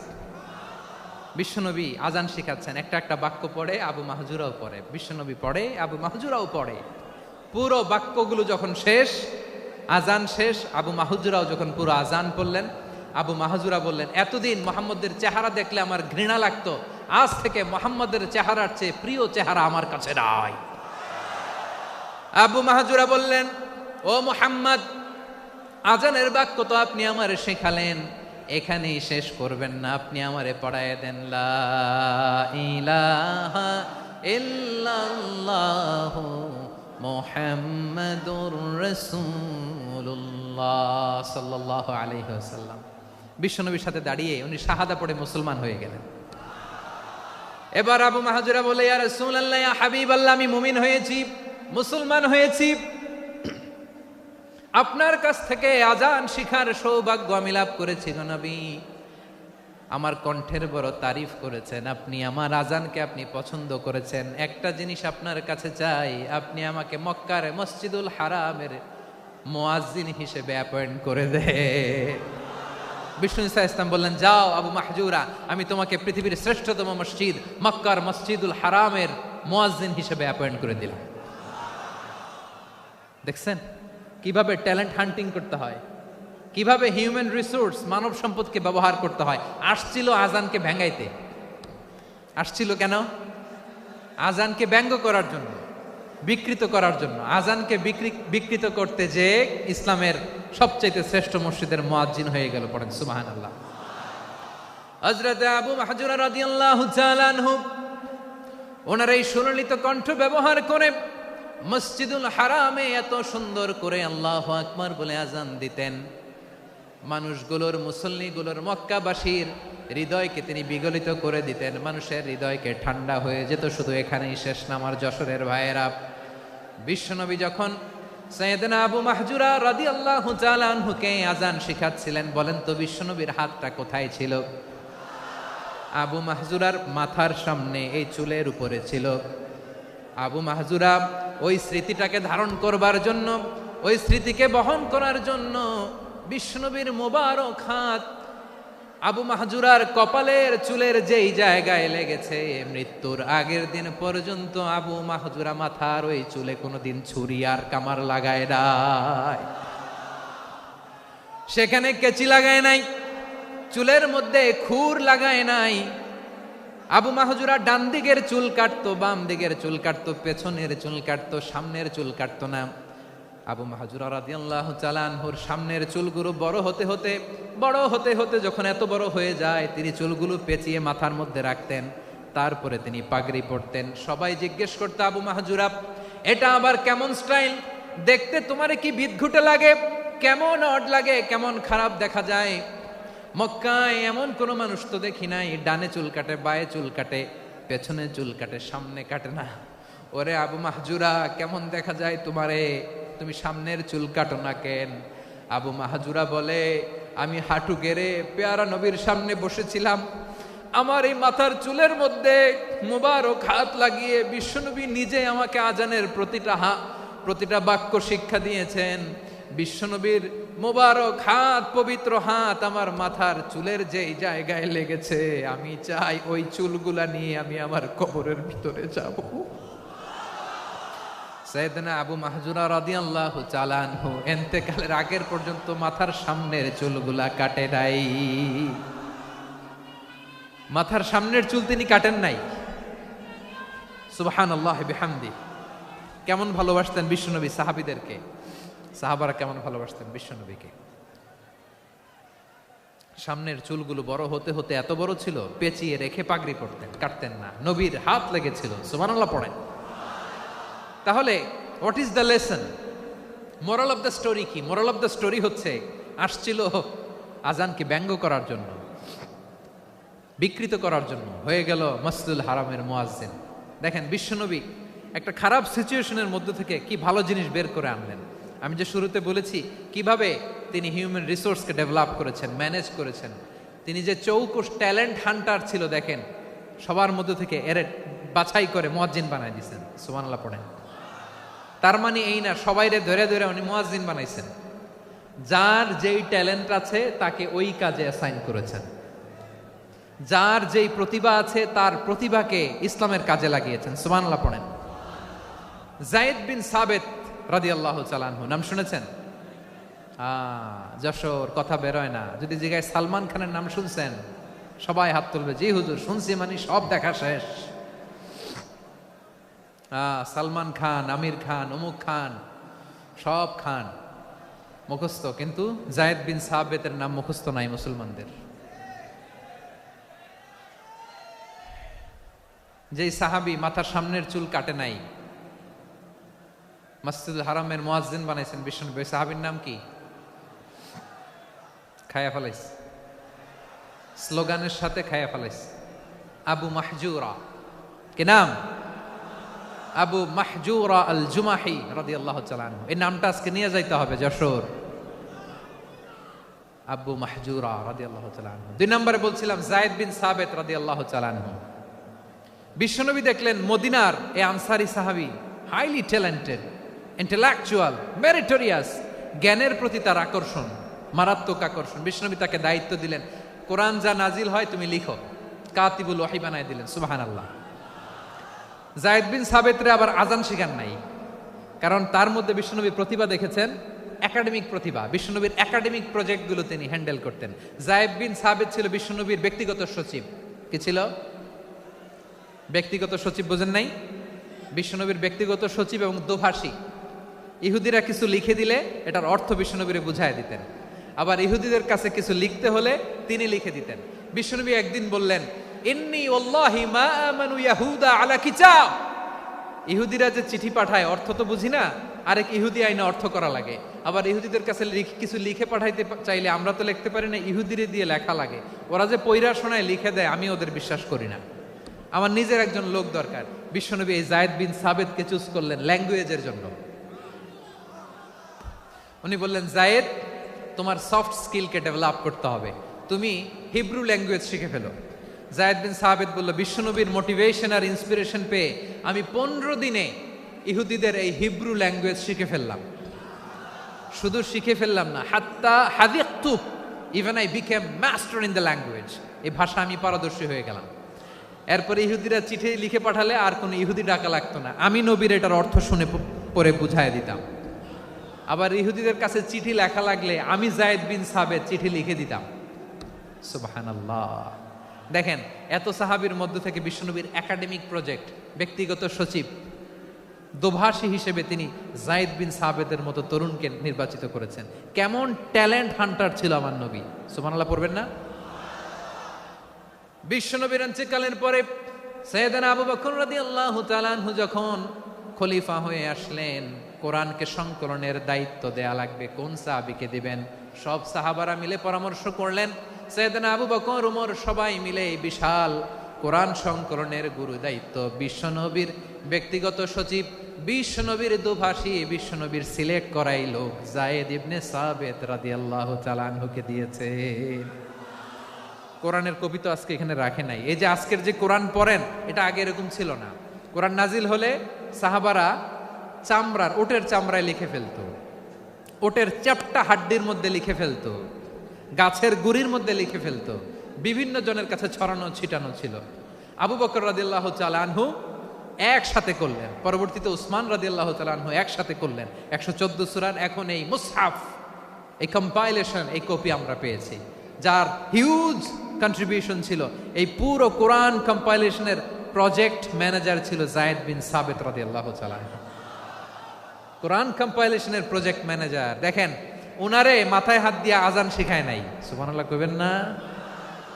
তাহলে প্রথম সাহাবী আবু মাহজুরাকে মুয়াজ্জিন বানাইলেন, যায়েদ বিন সাবেতকে ব্যক্তিগত সচিব আর দোভাষী বানালেন, মুসআব ইবনে উমাইর রাদিয়াল্লাহু তাআলা আনহুকে ইসলামের প্রথম অ্যাম্বাসেডর বানালেন। তাহলে তৃতীয় নাম্বার একজন সাহাবীর নাম বলছি, মুসআব ইবনে উমাইর। মুসআব কি নাম? নামটা কেমন লাগে? এই কয়েকজনের ভাল লাগে, বাকিদের ভাল লাগে না? ভাল লাগে? এই এই আর কয়েকটা মিনিট দেওয়া যাবে না আমাকে আল্লাহর রাস্তে? হ্যাঁ, ঠিক আছে। আমি তোমাদেরকে ভালোবাসা দেখাবো, দোয়া করব যদি চুপ থাকো, একেবারে চুপ, কষ্ট সহ্য করো। বাকিরে যা সওয়াব পাবে তোমরা ডবল পাবা, যেহেতু কষ্ট বেশি, কিন্তু চুপ। 3 নম্বর সাহাবীর নাম মুসআব। এই ধাক্কাধাক্কি কেন? ধাক্কাধাক্কি কেন রে ভাই? না না না, এরকম হইলে আসবো না যশোর, আমি আর আসবো না। হয় পিছনে চলে যাও, নাহলে চুপ, ধাক্কাধাক্কি নাই। 3 নম্বর সাহাবীর নাম মুসআব। কি নাম? He was the first ambassador in Islam. ইসলামের প্রথম ডিপ্লোমাট, প্রথম কূটনৈতিক, ইসলামের প্রথম কূটনৈতিক, ইসলামের প্রথম ডিপ্লোমাট, প্রথম অ্যাম্বাসেডর মুসআব ইবনে উমাইর। মক্কার তরুণ যুবক, উনি পারফিউম লাগাইলে মানুষ দেখলেই বুঝতো এটা মুসআব লাগাইছে। এমন ড্যাশিং ফেসের ছিল, এমন স্মার্ট ড্যাশিং ফেস, এমন পার্সোনালিটির মানুষ ছিল মুসআব রাদিয়াল্লাহু তাআলা আনহু। কারণ যিনি ইসলামের স্পোকম্যান হবেন, মুখপাত্র হবেন, তার স্মার্ট হওয়ার দরকার আছে না নাই?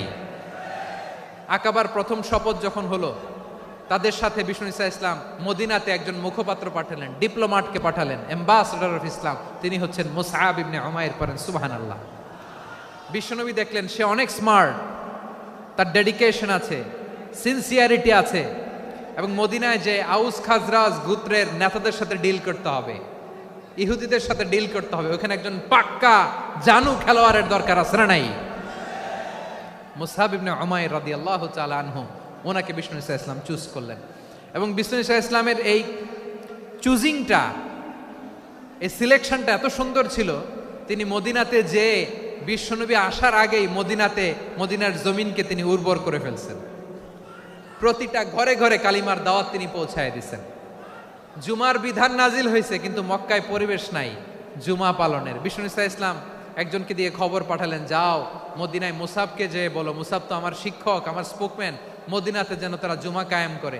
বিশ্বনবীর আগেই মুসাব মদিনার মুসলিমদেরকে নিয়ে মদিনায় প্রথম জুমা কায়েম করে ফেলছে। কোন সুবহানাল্লাহ। ডিপ্লোম্যাটদের কেমন হইতে হয়, অ্যাম্বাসেডারের কেমন হইতে হয়, মুসআব রাদিয়াল্লাহু তাআলা আনহুর কাছ থেকে শিখে নাও। মুসআব নামটা কেমন লাগে? যশোর যাদের সন্তান হবে, ছেলে সন্তান, আমার রাস্তায় পাইলে সবাই জিজ্ঞেস করে, হুজুর একটা নাম দেন, আমার ছেলে হবে। যশোরবাসীর জন্য আমি একটা নাম দিয়ে দিলাম, নাম রাখতে হবে মুসআব। কি নাম? নামটা যাদের ভাল লাগে, ছেলে সন্তান অনাগত আসবে, মনে চাইলে নাম রেখে দিবেন মুসআব রাদিয়াল্লাহু তাআলা আনহুর নামে মুসআব। তাহলে মুসআব রাদিয়াল্লাহু তাআলা আনহুকে বিশ্বনবী ল্যাঙ্গুয়েজ শিখান নাই, সফট স্কিল শিখান নাই। যায়েদ রাদিয়াল্লাহু তিনি হিব্রু ল্যাঙ্গুয়েজ শিখেছেন, সুরিয়ানি শিখেছেন, কিন্তু মুসআবকে তিনি বানিয়েছেন the spokesman of Islam, the first diplomat, the ambassador of Islam. সুবহানাল্লাহ পড়বেন না? আব্দুল্লাহ ইবনে আব্বাস রাদিয়াল্লাহু তাআলা আনহু বিশ্বনবীর কাজিন, চাচাতো ভাই। আবার মাইমুনা রাদিয়াল্লাহু তাআলা আনহু, মাইমুনা নবীর স্ত্রী, তিনি ছিলেন আব্দুল্লাহর আপন খালা। তো নবীর বউ যদি ওনার খালা হয়, নবী তার কি? বুঝে নাই, নবী তার কি? খালু। তাহলে সম্পর্ক অনেক গভীর, কাজিন আবার খালু। ছোট্ট মানুষ, তাই রাতে মাঝে মাঝে ঘরে থাকতো। বিশ্বনবী দেখলেন আব্দুল্লাহ যেহেতু আমার ঘরে ঢুকতে পারে, আব্দুল্লাহরে এই উম্মতের বড় শিক্ষাবিদ বানাইতে হবে। কথা বোঝে নাই? আব্দুল্লাহকে কি বানাইতে হবে? শিক্ষাবিদ, এডুকেটর অফ দিস উম্মাহ, এই উম্মার শিক্ষাবিদ বানাইতে হবে। তাই আব্দুল্লাহ ইবনে আব্বাসকে বিশ্বনবী হাতে কলমে শিক্ষা দিয়েছেন। আহারে, আর এরপরে যে কি ভাষা আসবে তোমাদের জন্য আমার মুখ থেকে আমি নিজেও জানি না। 1 ঘন্টা যাবত ধাক্কা ধাক্কি মারামারি। তো আসতে বলছে কে তোমাকে? পেছনে চলে যাও, জায়গা না পেলে। পুরো প্রোগ্রামটাই নষ্ট করে দিল।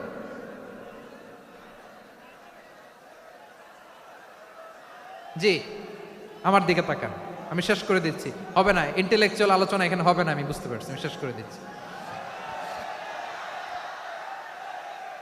আব্দুল্লাহ ইবনে আব্বাস রাদিয়াল্লাহু তাআলা আনহু, মনোযোগ দিয়ে কয়েকটা মিনিট শুনুন, আমি এখনই শেষ করে দিচ্ছি, এরপর আওয়াজ করবো। এই যে এগুলো কি আমি বুঝলাম না। আমি বললাম না সব করা যাবে, বসে যাও, শুয়ে যাও, চলে যাও, আওয়াজ করা যাবে না। অন্যকে বসো এটাও বলার দরকার নেই, জাস্ট এদিকে তাকাও। আল্লাহ।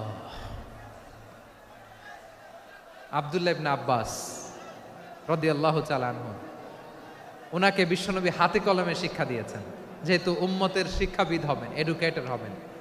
তো বিশ্বনবী রাতে যখন তাহাজ্জুদ পড়তেন, ছোট্ট আব্দুল্লাহ ঘরে থাকতো।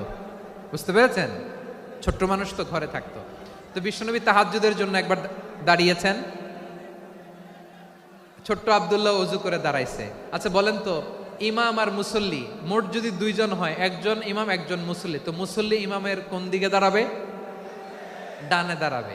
ছোট্ট আব্দুল্লাহ বোঝে নাই, বিশ্বনবী তাহাজ্জুদ শুরু করেছেন, উনি একতেদা করছেন আর দাঁড়াইছেন বায়ে। কোথায় দাঁড়িয়েছেন? আব্দুল্লাহ বলেন, যখন আমি বায়ে দাঁড়ালাম, আখাযা রাসূলুল্লাহ সাল্লাল্লাহু আলাইহি ওয়াসাল্লাম উযুনি আল ইউমনা ইয়াফতিলুহা, বিশ্বনবী নামাজরত অবস্থায় আমার কান ধরে টেনে আমার ডান দিকে এনে দাঁড় করায় দিলেন। পড়েন সুবহানাল্লাহ। দেখেন, হাতে কলমে শিক্ষা। আর জীবনে ভুল হবে? কথা কয় না, আর ভুল হবে? আর ভুল হবে না।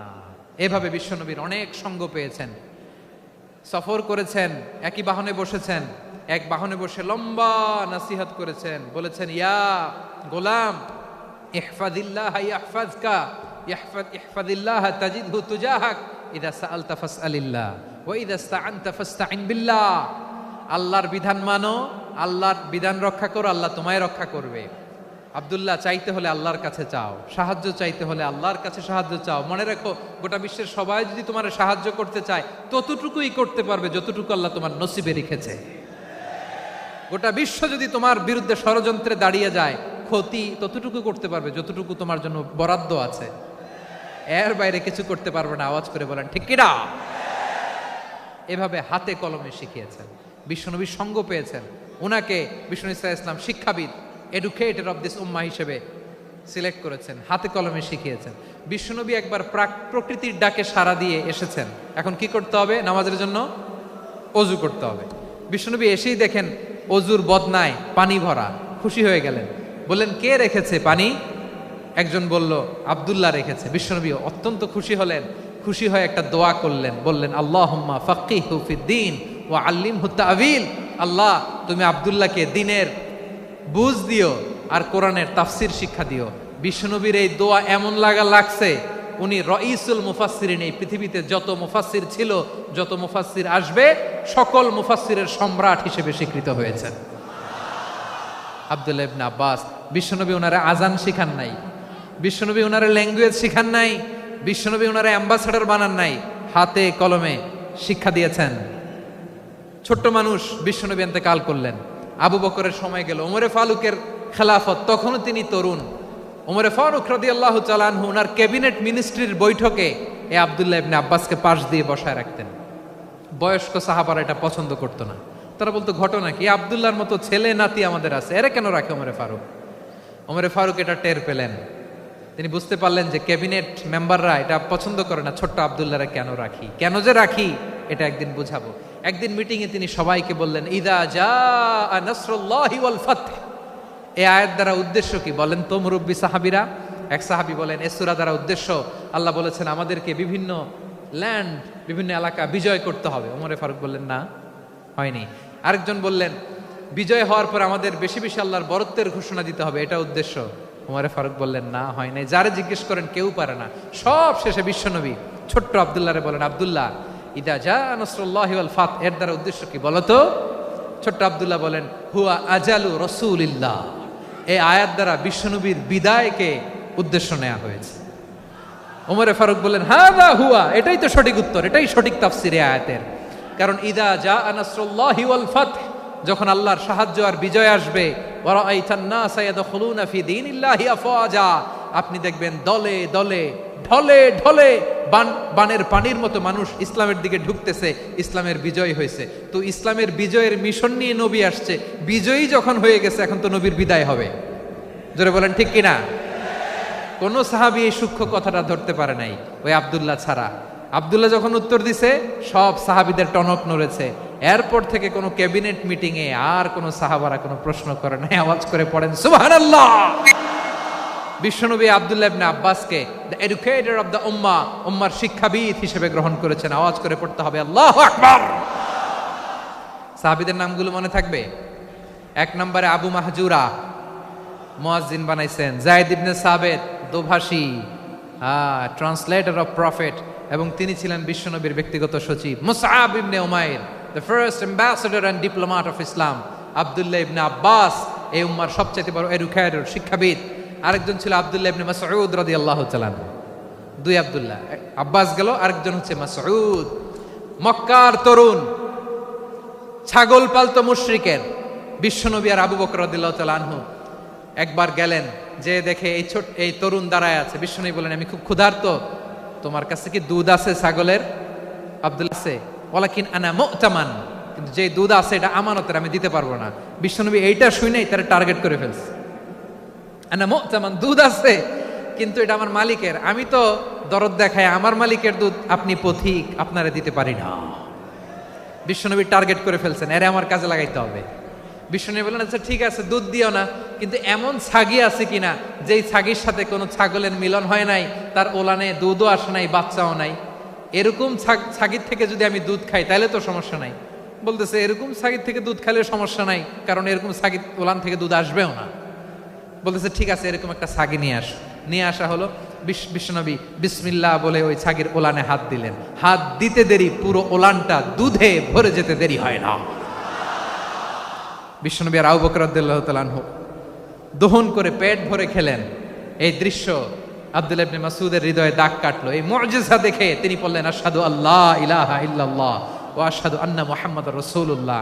তিনি ষষ্ঠ মুসলিম ছিলেন, 6 নম্বর মুসলমান।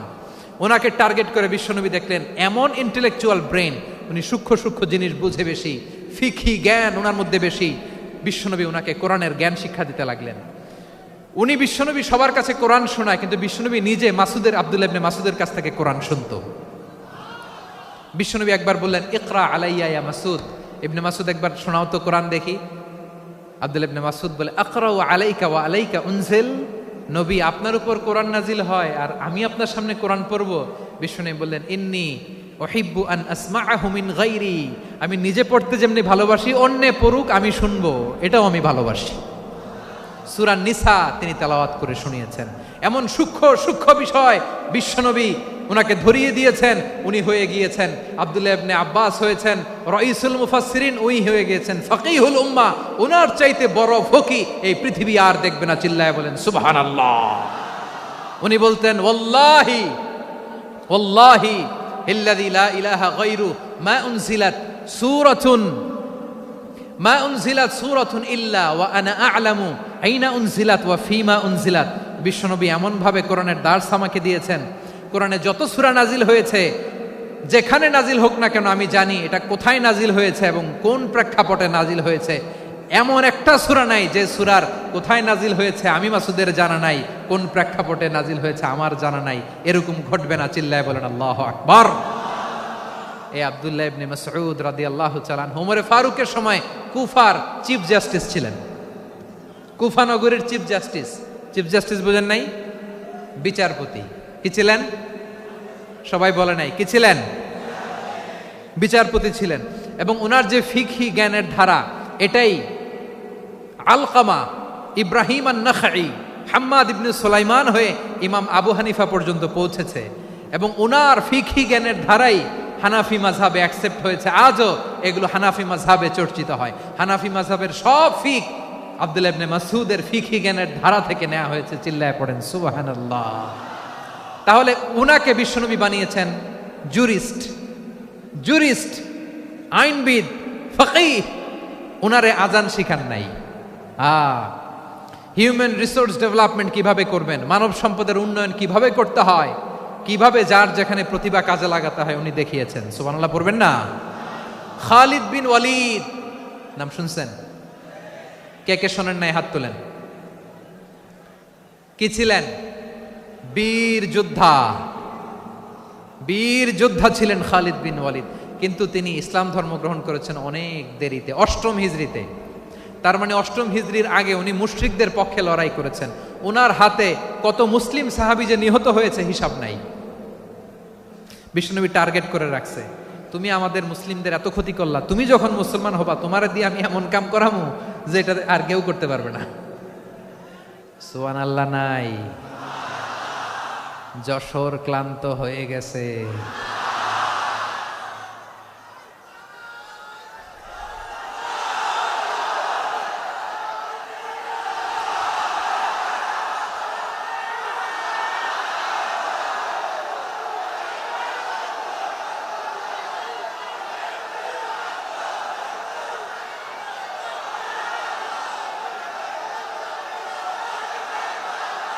মাশাআল্লাহ। বসুন বসুন বসুন। খালিদ বিন ওয়ালিদ রাদিয়াল্লাহু তাআলা আনহু 8ম হিজরিতে মুসলিম হয়েছেন, মক্কা বিজয়ের আগে। তো মক্কা বিজয়ের আগে যখন মুসলিম হয়েছেন, এর আগে কি করছেন? কাফিরদের সাথে যুদ্ধ করেছেন। উনি উহুদের যুদ্ধে মুসলমানদের যে পরাজয় ভাব, কঠিন পরিস্থিতির মুখোমুখি উনার কারণে পেছন থেকে এমন আতর্কিত আক্রমণ করেছেন, মুসলমানদেরকে কচুকাটা করেছেন। 8ম হিজরিতে আল্লাহ তাআলা হেদায়েতের নূর দিয়ে ওনার হৃদয়টাকে উজালা করে দিলেন। লা ইলাহা এটা এমন বাণী যার হৃদয়ে একবার টাচ খাবে, এইটা থেকে সে আর পালিয়ে বেড়াতে পারে। ঝিনুকের ভেতর লুকিয়ে থাকে যেমন মতি, ঝিনুকের ভেতর লুকিয়ে থাকে যেমন মতি, কলমা শাহাদাতে আছে আল্লাহর জ্যোতি, কলমা শাহাদাতে আছে আল্লাহর জ্যোতি। ঠিক কিনা বলেন? মক্কা বিজয়ের আগে মুসলিম হলেন, হওয়ার পরেই বিশ্বনবীর টার্গেট ফুলফিল হলো। ওই যে টার্গেট করে রেখেছেন আর দোয়া করেছেন, খালিদ বিন ওয়ালিদ যদি মুসলিম হয় তাকে আমি মিলিটারি চিফ বানাবো। ওনাকে আজান শিখান নাই, ওনারে কান ধইরা নামাজের এই মাথা থেকে ওই মাথা আনান নাই, ফিকহি কোরআনের সূক্ষ্ম তাফসীর ওনারে শিখান নাই, অ্যাম্বাসেডর বানান নাই।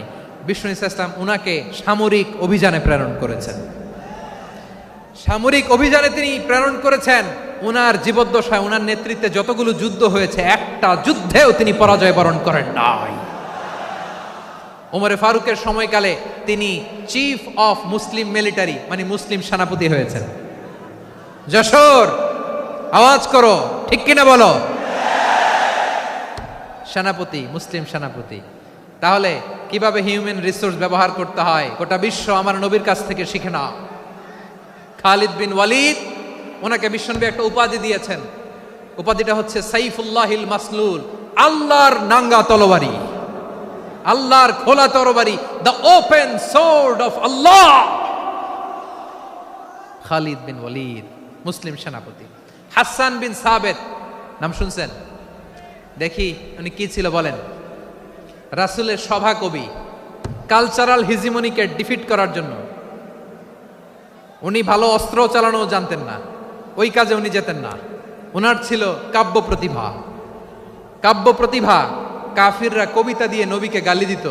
বিশ্বনবী বলতেন, ইয়া হাসান আজিব আন রাসূলিল্লাহ, তুমি নবীর হয়ে কাফেরদের এই কথাগুলোর জবাব দাও। বিশ্বনবীর একটা মিম্বার ছিল। বিশ্বনবীর মিম্বারের পাশাপাশি মসজিদে নববীতে এই হাসান বিন সাবেতের জন্য বিশ্বনবী একটা স্পেশাল মিম্বার বানিয়ে দিয়েছেন। এখান থেকে তুমি জবাব দাও। এবং বিশ্বনবী বলেছেন, আল্লাহুম্মা আইয়িদহু বিরূহিল কুদুস। আল্লাহ, হাসান আমার পক্ষে জবাব দেয়, তুমি জিব্রাইল মারফত তাকে সাহায্য পাঠাইয়া দিও। রাসূল সাল্লাল্লাহু আলাইহি ওয়াসাল্লামের সভা কবি, the poet of the prophet, নবীর কবি। উনি কবিতা দিয়ে এমন উচ্চাঙ্গের ভাষায় কবিতা দিয়ে তিনি জবাব দিতেন, কাফিরদের গা শিহরে যেত, তাদের হৃদয়ে আগুন ধরে যেত। তাহলে এরকম কবিরও দরকার আছে না নাই? এখন যাকে আল্লাহ দিছে কাব্য প্রতিভা, এরা যদি আপনি যুদ্ধের ময়দানে পাঠান হবে? যারে দিছে সুরেলা গলা, এরা যদি অ্যাম্বাসেডর বানান হবে না। হাসান বিন সাবেত ছিলেন বিষ্ণু ইসলামের কবি। হুযায়ফা ইবনুল ইয়ামান বিশ্বনবীর গোয়েন্দা বিভাগের প্রধান। কিসের প্রধান? হুযায়ফা ইবনুল ইয়ামান। ওনার ছিল ডিটেকটিভ মাইন্ড, ডিটেকটিভ মাইন্ড, গোয়েন্দা বিভাগের প্রধান। এবং উনি হচ্ছেন সাহিবু সিররি রাসূলিল্লাহ, রাসূল সাল্লাল্লাহু আলাইহি ওয়াসাল্লামের গোপন তথ্যের ধারক বাহক। নবীর যেই কথা কেউ জানে না, সব হুযায়ফার পেটের ভিতরে ছিল। সুবহানাল্লাহ পড়েন। মদিনার যত ইহুদিদের একটা লিস্ট ছিল, এই লিস্ট শুধু দুইজন জানতো, বিশ্বনবী আর হুযায়ফা। সুবহানাল্লাহ পড়বেন না? তাহলে উনাকে কোন দায়িত্ব দিছে? কোন বিভাগ? যশোর আওয়াজ করো, কোন বিভাগ? গোয়েন্দা বিভাগের হেড ছিল। খন্দকের যুদ্ধে প্রচন্ড আজকের মতো শৈত্য প্রবাহ, মাটি খনন করতে করতে সাহাবীদের পেটে ক্ষুধা নাই, দাঁড়াইতে পারে না নামাজের জন্য, এত ক্লান্ত, ক্ষুধা, ক্লান্ত, শ্রান্ত।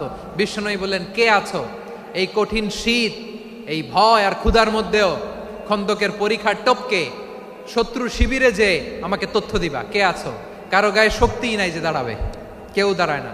বিশ্বনবী তখন নিজে হুযায়ফাকে ডাক দিলেন, হুযায়ফা, যে আমাকে আজকে শত্রু শিবিরের তথ্য এনে দিবে, সে জান্নাতে আমার মোরাফাকা, আমার সঙ্গী হবে।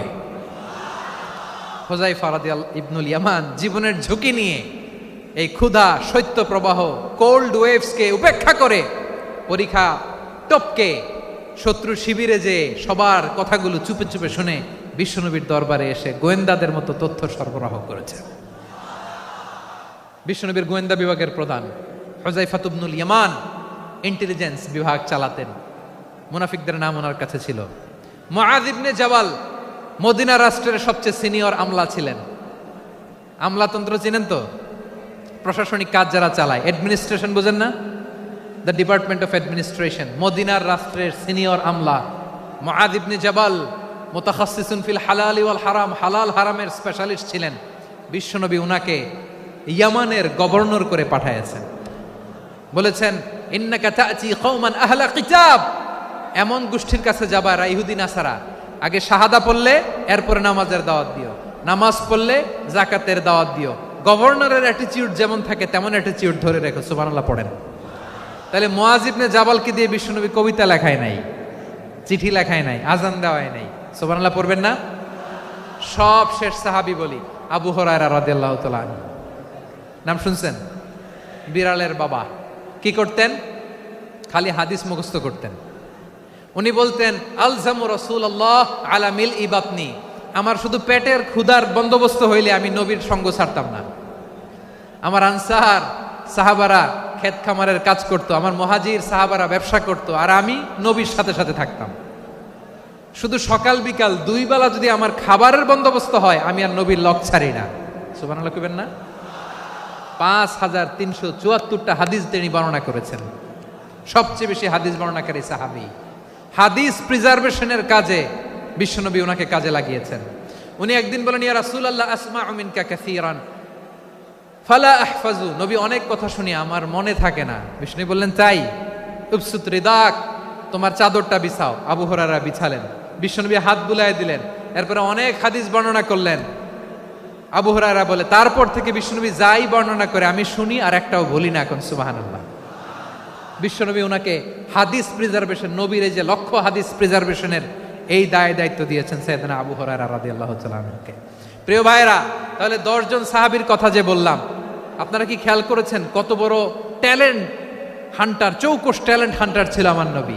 এক একজনের এক এক ট্যালেন্ট, এক এক কাজে অ্যাসাইন করেছেন, এক একজনকে এক এক দায়িত্ব দিয়েছেন, এক একজনের প্রতিভাকে এক একভাবে বিকশিত হওয়ার সুযোগ দিয়েছেন। আওয়াজ করে বলেন ঠিক কি না? এখন আমার পর্দার আড়ালে আমার মায়েরা বলবে, এতগুলো পুরুষ সাহাবীর কথা বললো, নারী সাহাবীরা কি কিছু করে নাই? হ্যাঁ, একজন নারী সাহাবীর কথা বলে মোনাজাত হবে, দোয়া ছাড়া কেউ যাব না। রুফাইদা আল আসলামিয়া রাদিয়াল্লাহু তাআলা আনহা, ওনার বাবার নাম সাআদ আল আসলামি। বিশ্বনবী কি খেয়াল করলেন দেখেন, সাআদ ছিল মদিনার বড় ডাক্তার। এই নারী সাহাবী রুফাইদা বাবার কাছ থেকে চিকিৎসা বিদ্যা শিখেছেন। যখন শিখছে, বিশ্বনবী দেখলেন আমার তো প্রতি সপ্তাহে সপ্তাহে যুদ্ধে আহত সাহাবীদের সেবা দিবে কে? বিশ্বনবী রুফাইদাকে বললেন, রুফাইদা তুমি মসজিদে নববীর পাশে একটা মেডিকেল ক্যাম্প করো। এই যে সাকিনা আদ্দিন মেডিকেলের আমার ছাত্রী বন্ধুরা শুনে রাখো, তোমাদের আইকন হচ্ছে এই রুফাইদা আল আসলামিয়া। বিশ্বনবীর ডিরেকশন অনুযায়ী তিনি মসজিদে নববীর পাশে একটা মেডিকেল ক্যাম্প করলেন এবং আহত সাহাবাদের চিকিৎসা উনি ওনার টিম নিয়ে দিতেন। বিশ্বনবীর পরামর্শে উনি আনসারি এবং মুহাজির মহিলা সাহাবীদেরকে নিয়ে একটা স্পেশাল মেডিকেল টিম গঠন করলেন। খায়বার যুদ্ধে 7ম হিজরিতে যখন বিশ্বনবী যায়, উনি ওনার টিম নিয়ে আসলেন, বললেন ইয়া রাসূলুল্লাহ, আমরা তো তলোয়ার চালাতে পারি না, আমরা তো তীর মারতে পারি না, আপনি যদি অনুমতি দেন খায়বার অভিযানে আমি আমার টিম নিয়ে মেডিকেল টিমের সেবাটা সার্ভিসটা দিতে চাই। পড়েন সুবহানাল্লাহ। বিশ্বনবী অনুমতি দিলেন, যোদ্ধা সাহাবীদের সাথে রুফাইদা আল আসলামিয়া উনিও মেডিকেল টিম নিয়ে অগ্রসর হলেন। খায়বারের প্রতিটা আহত ইনজুর্ড সাহাবী যারা ইনজুরির শিকার হয়েছেন, সবাই রুফাইদা আল আসলামিয়ার এই মেডিকেল ক্যাম্প থেকে চিকিৎসা সহায়তা পেয়েছেন। সুবহানাল্লাহ পড়েন। দেখেন কিভাবে বিশ্বনবী ট্যালেন্ট বাছাই করতেন। আপনি অবাক হবেন, বাহরাইনের মেডিকেল ইউনিভার্সিটিতে রুফাইদা আল আসলামিয়া মেডিকেল প্রাইজ অ্যাওয়ার্ড প্রতি বছর দেয়া হয়। যদি 8 দিনের এই মেডিকেল, আমার বোনেরা যদি জেনে থাকো জানো, না হলে নতুন করে জানো, সার্চ দিও রুফাইদা আল আসলামিয়া মেডিকেল অ্যাওয়ার্ড, বাহরাইনের ইউনিভার্সিটিতে দেয়া হয়। প্রিয় ভাইয়েরা, তাহলে আলোচনার সামারি আমরা করি। বিশ্বনবী যার যেখানে ট্যালেন্ট তাকে ওইখানে কাজে লাগাতেন। আওয়াজ করে বলেন ঠিক কিনা? এবার একটা ইন্টারভিউ হবে, আওয়াজ করে বলেন আবু মাহজুরাকে বিশ্বনবী কি বানাইছেন? হ্যাঁ, ভুলে গেছেন? সামনের চুলে হাত দিয়ে বিশ্বনবী কি সুন্দর গলায় আজান শিখালেন। মুয়াজ্জিন। যায়েদ বিন সাবিতকে একাডেমিক প্রজেক্টের দায়িত্ব দিয়েছেন, তিনি ছিলেন বিশ্বনবীর দোভাষী ব্যক্তিগত সচিব। Musab ibn Umair, the first ambassador of Islam. Abdullah ibn Abbas, উম্মার বড় শিক্ষাবিদ মুফাসসির। আব্দুল্লাহ ইবনে মাসউদ ছিলেন জুরিস্ট। কি ছিলেন? জুরিস্ট ছিলেন, এই উম্মার সবচেয়ে বড় জুরিস্ট। খালিদ বিন ওয়ালিদ, সেনাপ্রধান। হাসান বিন সাবিত ছিলেন বিশ্বনবীর সভাকবি। কি ছিলেন? বিশ্বনবীর সভাকবি ছিলেন। এরপরে হুযায়ফা ইবনুল ইয়ামান কি ছিলেন? গোয়েন্দা বিভাগের প্রধান। মুআয ইবনে জাবাল কি ছিলেন? সিনিয়র আমলা। ইয়ামানের গভর্নর। আবু হুরায়রা রাদিয়াল্লাহু তাআলা আনহু হাদিস প্রিজার্ভেশনের কাজ করেছেন। আর আমাদের রুফাইদা আল আসলামিয়া রাদিয়াল্লাহু তাআলা আনহা কি ছিলেন? নার্স ছিলেন। নার্স হয়ে মেডিকেল সেবা দিয়েছেন। প্রিয় ভাইরা, পুরো আলোচনার যদি সামারি করি তাহলে বিশ্বনবী যেভাবে হিউম্যান রিসোর্সকে ম্যানেজ করেছেন, যার যেখানে প্রতিভা কাজে লাগিয়েছেন, আমরাও যদি করি আমাদের বাংলাদেশের চিত্র আমরা পাল্টে যেতে পারবো। আমরা শুরুতে শুনেছি মানুষের আছে অসীম সম্ভাবনা, প্রতিটা মানুষ অনন্য, যত্ন নিলে, যথাযথ পরিচর্যা করলে মানুষ বিশ্ব জয় করতে পারে, ঠিক কিনা? আমাদের হাফেজে কোরআনের সামনে দাঁড়াতে পারে এমন কোন হাফেজে কোরআন আল্লাহর জমিনে জন্ম হয় নাই। গোটা বিশ্ব কাঁপিয়ে তারা সেরা, আমাদের ক্রিকেটাররা সেরা, আমাদের তৈরি পোশাক শিল্প সেরা। এরকম অনেক অনেক সেরা জিনিস আছে, আমরা এগুলোরে নার্চারিং করতে পারি নাই, পরিচর্যা করতে পারি নাই, সঠিক তারবিয়াতের অভাব।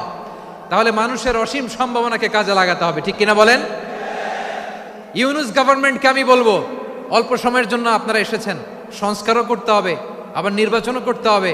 সব সংস্কার হয়তো করতে পারবেন না, যতটুকু পারবেন এর মধ্যে আমাদের যে হিউজ ম্যান পাওয়ার, আমাদের যে মানব সম্পদ, হিউম্যান রিসোর্স, এটাকে ডেভেলপ করে আপনাদের যেতে হবে। যেটা পারবেন না সেটাকে পরবর্তী নির্বাচিত গভর্নমেন্টের কাছে রেখে যেতে হবে, যে তারা যেন করে, তাদের কাছে আপনারা এটা রেখে যাবেন। তাহলে মানুষ চাইলে বিশ্ব জয় করতে পারে। আর মানুষকে হারাতে পারে কেউ? জোরে বলো যশোর, মানুষকে হারাতে পারে কেউ? আল্লাহ আমাদেরকে জনসংখ্যা দিয়েছেন প্রিয় ভাইয়েরা। এই জনসংখ্যা অনেক বড় সম্পদ, এটা আমাদের জন্য অভিশাপ নয়, আশীর্বাদ। আমাদের জনসংখ্যাকে যদি আমরা জনশক্তিতে রূপান্তর করতে পারি, আজকে বাংলাদেশ যে অবস্থানে দাঁড়িয়ে আছে, বাংলাদেশ তার 20 গুণ উন্নতির শিখরে চলে যাবে। চিল্লায় বলো ঠিক কিনা? আমাদের শ্রমিক ভাইয়েরা বাইরে কাজ করে, আমাদের শ্রমজীবী ভাইয়েরা, প্রবাসীরা, তাদের ব্যাপারে গুরুত্ব দিতে হবে। আমাদের শ্রমের দাম সবচেয়ে কম, সবচেয়ে কম। তারা এম্বাসিতে গুরুত্ব পায় না, এয়ারপোর্টে গুরুত্ব পায় না। এই সরকার অবশ্য তাদেরকে অনেক গুরুত্ব দিচ্ছে। আমাদের অদক্ষ শ্রমিককে যখন আমরা দুবাই পাঠাই, অল্প বেতন পায়, কিন্তু ইন্ডিয়ানরা দক্ষ শ্রমিক পাঠাইলে তার 3 গুণ বেতন পায়। আমরা আমাদের শ্রমিকদেরকে অদক্ষভাবে আর পাঠাতে চাই না, দক্ষ শ্রমিক পাঠিয়ে আমরা রেমিটেন্সের বন্যা বইয়ে দেব। আমাদের শ্রমিকদের পাঠানো রেমিটেন্সের টাকায় সচল থাকে আমার দেশের অর্থনীতির চাকা। তাদেরকে সবচেয়ে গুরুত্ব দিতে হবে। আমরা পেয়েছি ফ্রিডম ফাইটার, মুক্তিযোদ্ধা, আর আমার প্রবাসী ভাইরা হচ্ছে রেমিটেন্স ফাইটার। জোরে বলো ঠিক কিনা? তাহলে আমাদের এই জনশক্তিকে জনসম্পদে ট্রান্সফর্ম করতে হবে, ঠিক কিনা বলেন? সরকার জনগণকে এভাবে পলিশ করতে হবে। মা বাবারা ছেলে মেয়েদের মধ্যে কার কোন যোগ্যতা তাকে ওইভাবে কাজে লাগাতে হবে। সবার এ প্লাস পাওয়ার কোনো দরকার নাই। আমাদের দেশে একটা টেন্ডেন্সি আছে, পরীক্ষায় এ প্লাস না পাইলে কই তুই কি করলি, পাশের বাড়ির ছেলে এ প্লাস পাইছে, যা ওর পা ধোয়া পানি খা। কি খা? তা আমি ভাবছি যে পা ধোয়া, এ প্লাস পাওয়া ছেলেদের পা ধোয়া পানির একটা পানির ব্র্যান্ড বানাইতে হবে। এরকম লেখা থাকবে, এ প্লাস পাওয়া ছেলেদের পা ধোয়া পানি। খাওয়া নাই, এগুলার খাওয়া নাই। ওরে আল্লাহ এ প্লাস পাওয়ার জন্য বানাইছে, আর আপনার ছেলেকে এই এ প্লাস গুলারে নিয়ন্ত্রণ করার জন্য আল্লাহ বানাইছে। ওকে দিয়ে আল্লাহ কি করবে আপনি জানেনই না। একটা এ প্লাস, একটা এ গ্রেড একটা মানুষের জীবনকে ঠিক করে দিতে পারে না। আপনার ছেলেকে আল্লাহ অন্যদিকে যোগ্যতা দিয়েছে। ওদের মনোবল ভাঙবেন না, খবরদার, খবরদার। ছেলে মেয়েদের মনোবল ভাঙবেন না। যাকে দিয়ে যেটা হবে তাকে দিয়ে সেটা করতে হবে, তার প্রতিভাকে সেভাবে কাজে লাগাতে হবে। তাহলে বাংলাদেশ, আমাদের এই জনসংখ্যা জনসম্পদে রূপান্তরিত হবে। আমাদের সরকারের তত্ত্বাবধানে আমাদের 18 কোটি জনগণ দক্ষ জনশক্তিতে রূপান্তরিত হোক, আমরা চাই কি চাই না? আমরা ভালো মানুষ, শ্রেষ্ঠ মানুষ হতে চাই কি চাই না? ওই জাপানিজদের মতো সৎ, ওই ইউরোপিয়ানদের মতো কালচার্ড। আমাদেরকে আল্লাহ তাআলা কোরআন সুন্নাহ অনেক কিছু দিয়েছেন। যেহেতু বর্তমানে আমরা দেখছি তারা সৎ, তাদের মধ্যে ভ্যালিউ আছে, সেগুলো আমাদের মধ্যে আনার দরকার আছে না নাই? আর ইসলাম দিয়ে আমাদের জীবনকে সাজাতে হবে, ইসলাম দিয়ে আমার পরিবারকে সাজাতে হবে। ইসলাম থেকে, কোরআন থেকে প্রেসক্রিপশন না নিলে জীবন সুন্দর হবে না। কোরআন থেকে প্রেসক্রিপশন না নিলে সমাজ সুন্দর হবে না। কোরআনের প্রেসক্রিপশন না মানলে রাষ্ট্র সুন্দর হবে না। কোরআনের প্রেসক্রিপশন অ্যাপ্লাই না করলে শুধু দুর্নীতি দমন কমিশন দিয়ে দুর্নীতি বন্ধ করা যাবে না। এজন্য কোরআনের আইন আমরা চাই কি চাই না? প্রিয় ভাইয়েরা, হিউম্যান রিসোর্স ডেভেলপমেন্ট, মানব সম্পদের উন্নয়ন, আমাদের সরকার যেন এদিকে নজর দেয়। আমরা যেন এই ব্যাপারে যত্নবান হয়ে উঠি। যাকে আল্লাহ যে যোগ্যতা দিয়েছে, এই যোগ্যতা দিয়ে আমরা যেন ইসলামের জন্য, দেশের জন্য কাজ করি। আমরা যেন আমাদের স্কিল ডেভেলপ করি, আমাদের পটেনশিয়ালকে ডেভেলপ করি। মোরালিটি, ভ্যালিউজ নিয়ে শায়েখ আহমদুল্লাহ আলোচনা করেছেন, এগুলো দিয়ে যেন আমরা আমাদেরকে সাজাই। আল্লাহ তাআলা আমাদের দেশকে তুমি নিরাপদ করো, আমরা পড়ি আমিন। আল্লাহ আমার 18 কোটি জনগণকে তুমি জনশক্তিতে রূপান্তরিত করো, আমিন। আল্লাহ আমরা হাতে হাত রেখে, কাঁধে কাঁধ মিলিয়ে, ভাইয়ে ভাইয়ে যেন এই দেশকে গড়তে পারি, আল্লাহ তুমি তৌফিক দান করো, আমরা পড়ি আমিন। আমার প্রিয় মহিউদ্দিন ভাই বলেছেন, হুজুর এমন একটা ঘোষণাপত্র দিয়ে যাবেন আজকের এই ঐতিহাসিক যশোরের প্রোগ্রামে, যেটা গোটা বাংলাদেশে মানুষ এটার উপর আমল করে। আমি যে কথাটা বলেছি এটাই, আসুন আমরা আমাদের জনসংখ্যাকে জনসম্পদে ট্রান্সফর্ম করি। আমাদের জনসংখ্যাকে আমরা যেন জনশক্তিতে রূপান্তরিত করি। জনসংখ্যাকে ট্রান্সফর্ম করে জনশক্তি দিয়ে আমরা যেন আগামীর বাংলাদেশ, স্বাধীন বাংলাদেশ 2.0-কে গড়ে তুলি। আল্লাহ তাআলা আমাদের সবাইকে কথাগুলো বোঝার, আমল করার তৌফিক দান করুন। এই জেনজি, ক্ষমা করে দিও আমাকে, অনেক ধমক দিছি, বকা দিছি। আল্লাহ তোমাদেরকে করুক, কবুল করুক, যশোরবাসীকে কবুল করুক, দিনকে কবুল করুক, এই মেডিকেল কলেজকে কবুল করুক, ইসলামের জন্য বাঁধ ভাঙা এই জোয়ার এবং উচ্ছ্বাসকে আল্লাহ তাআলা কবুল করুক। হাযা মা ইনদি ওয়াল ইলমু ইনদাল্লাহ আলাইহি তাওয়াক্কালতু ওয়া ইলাইহি উনীব। সুবহানাকাল্লাহুম্মা বিহামদিকা আশহাদু আল্লা ইলাহা ইল্লা আনতা আস্তাগফিরুকা ওয়া আতুবু ইলাইক। আল্লাহুম্মা আমিন।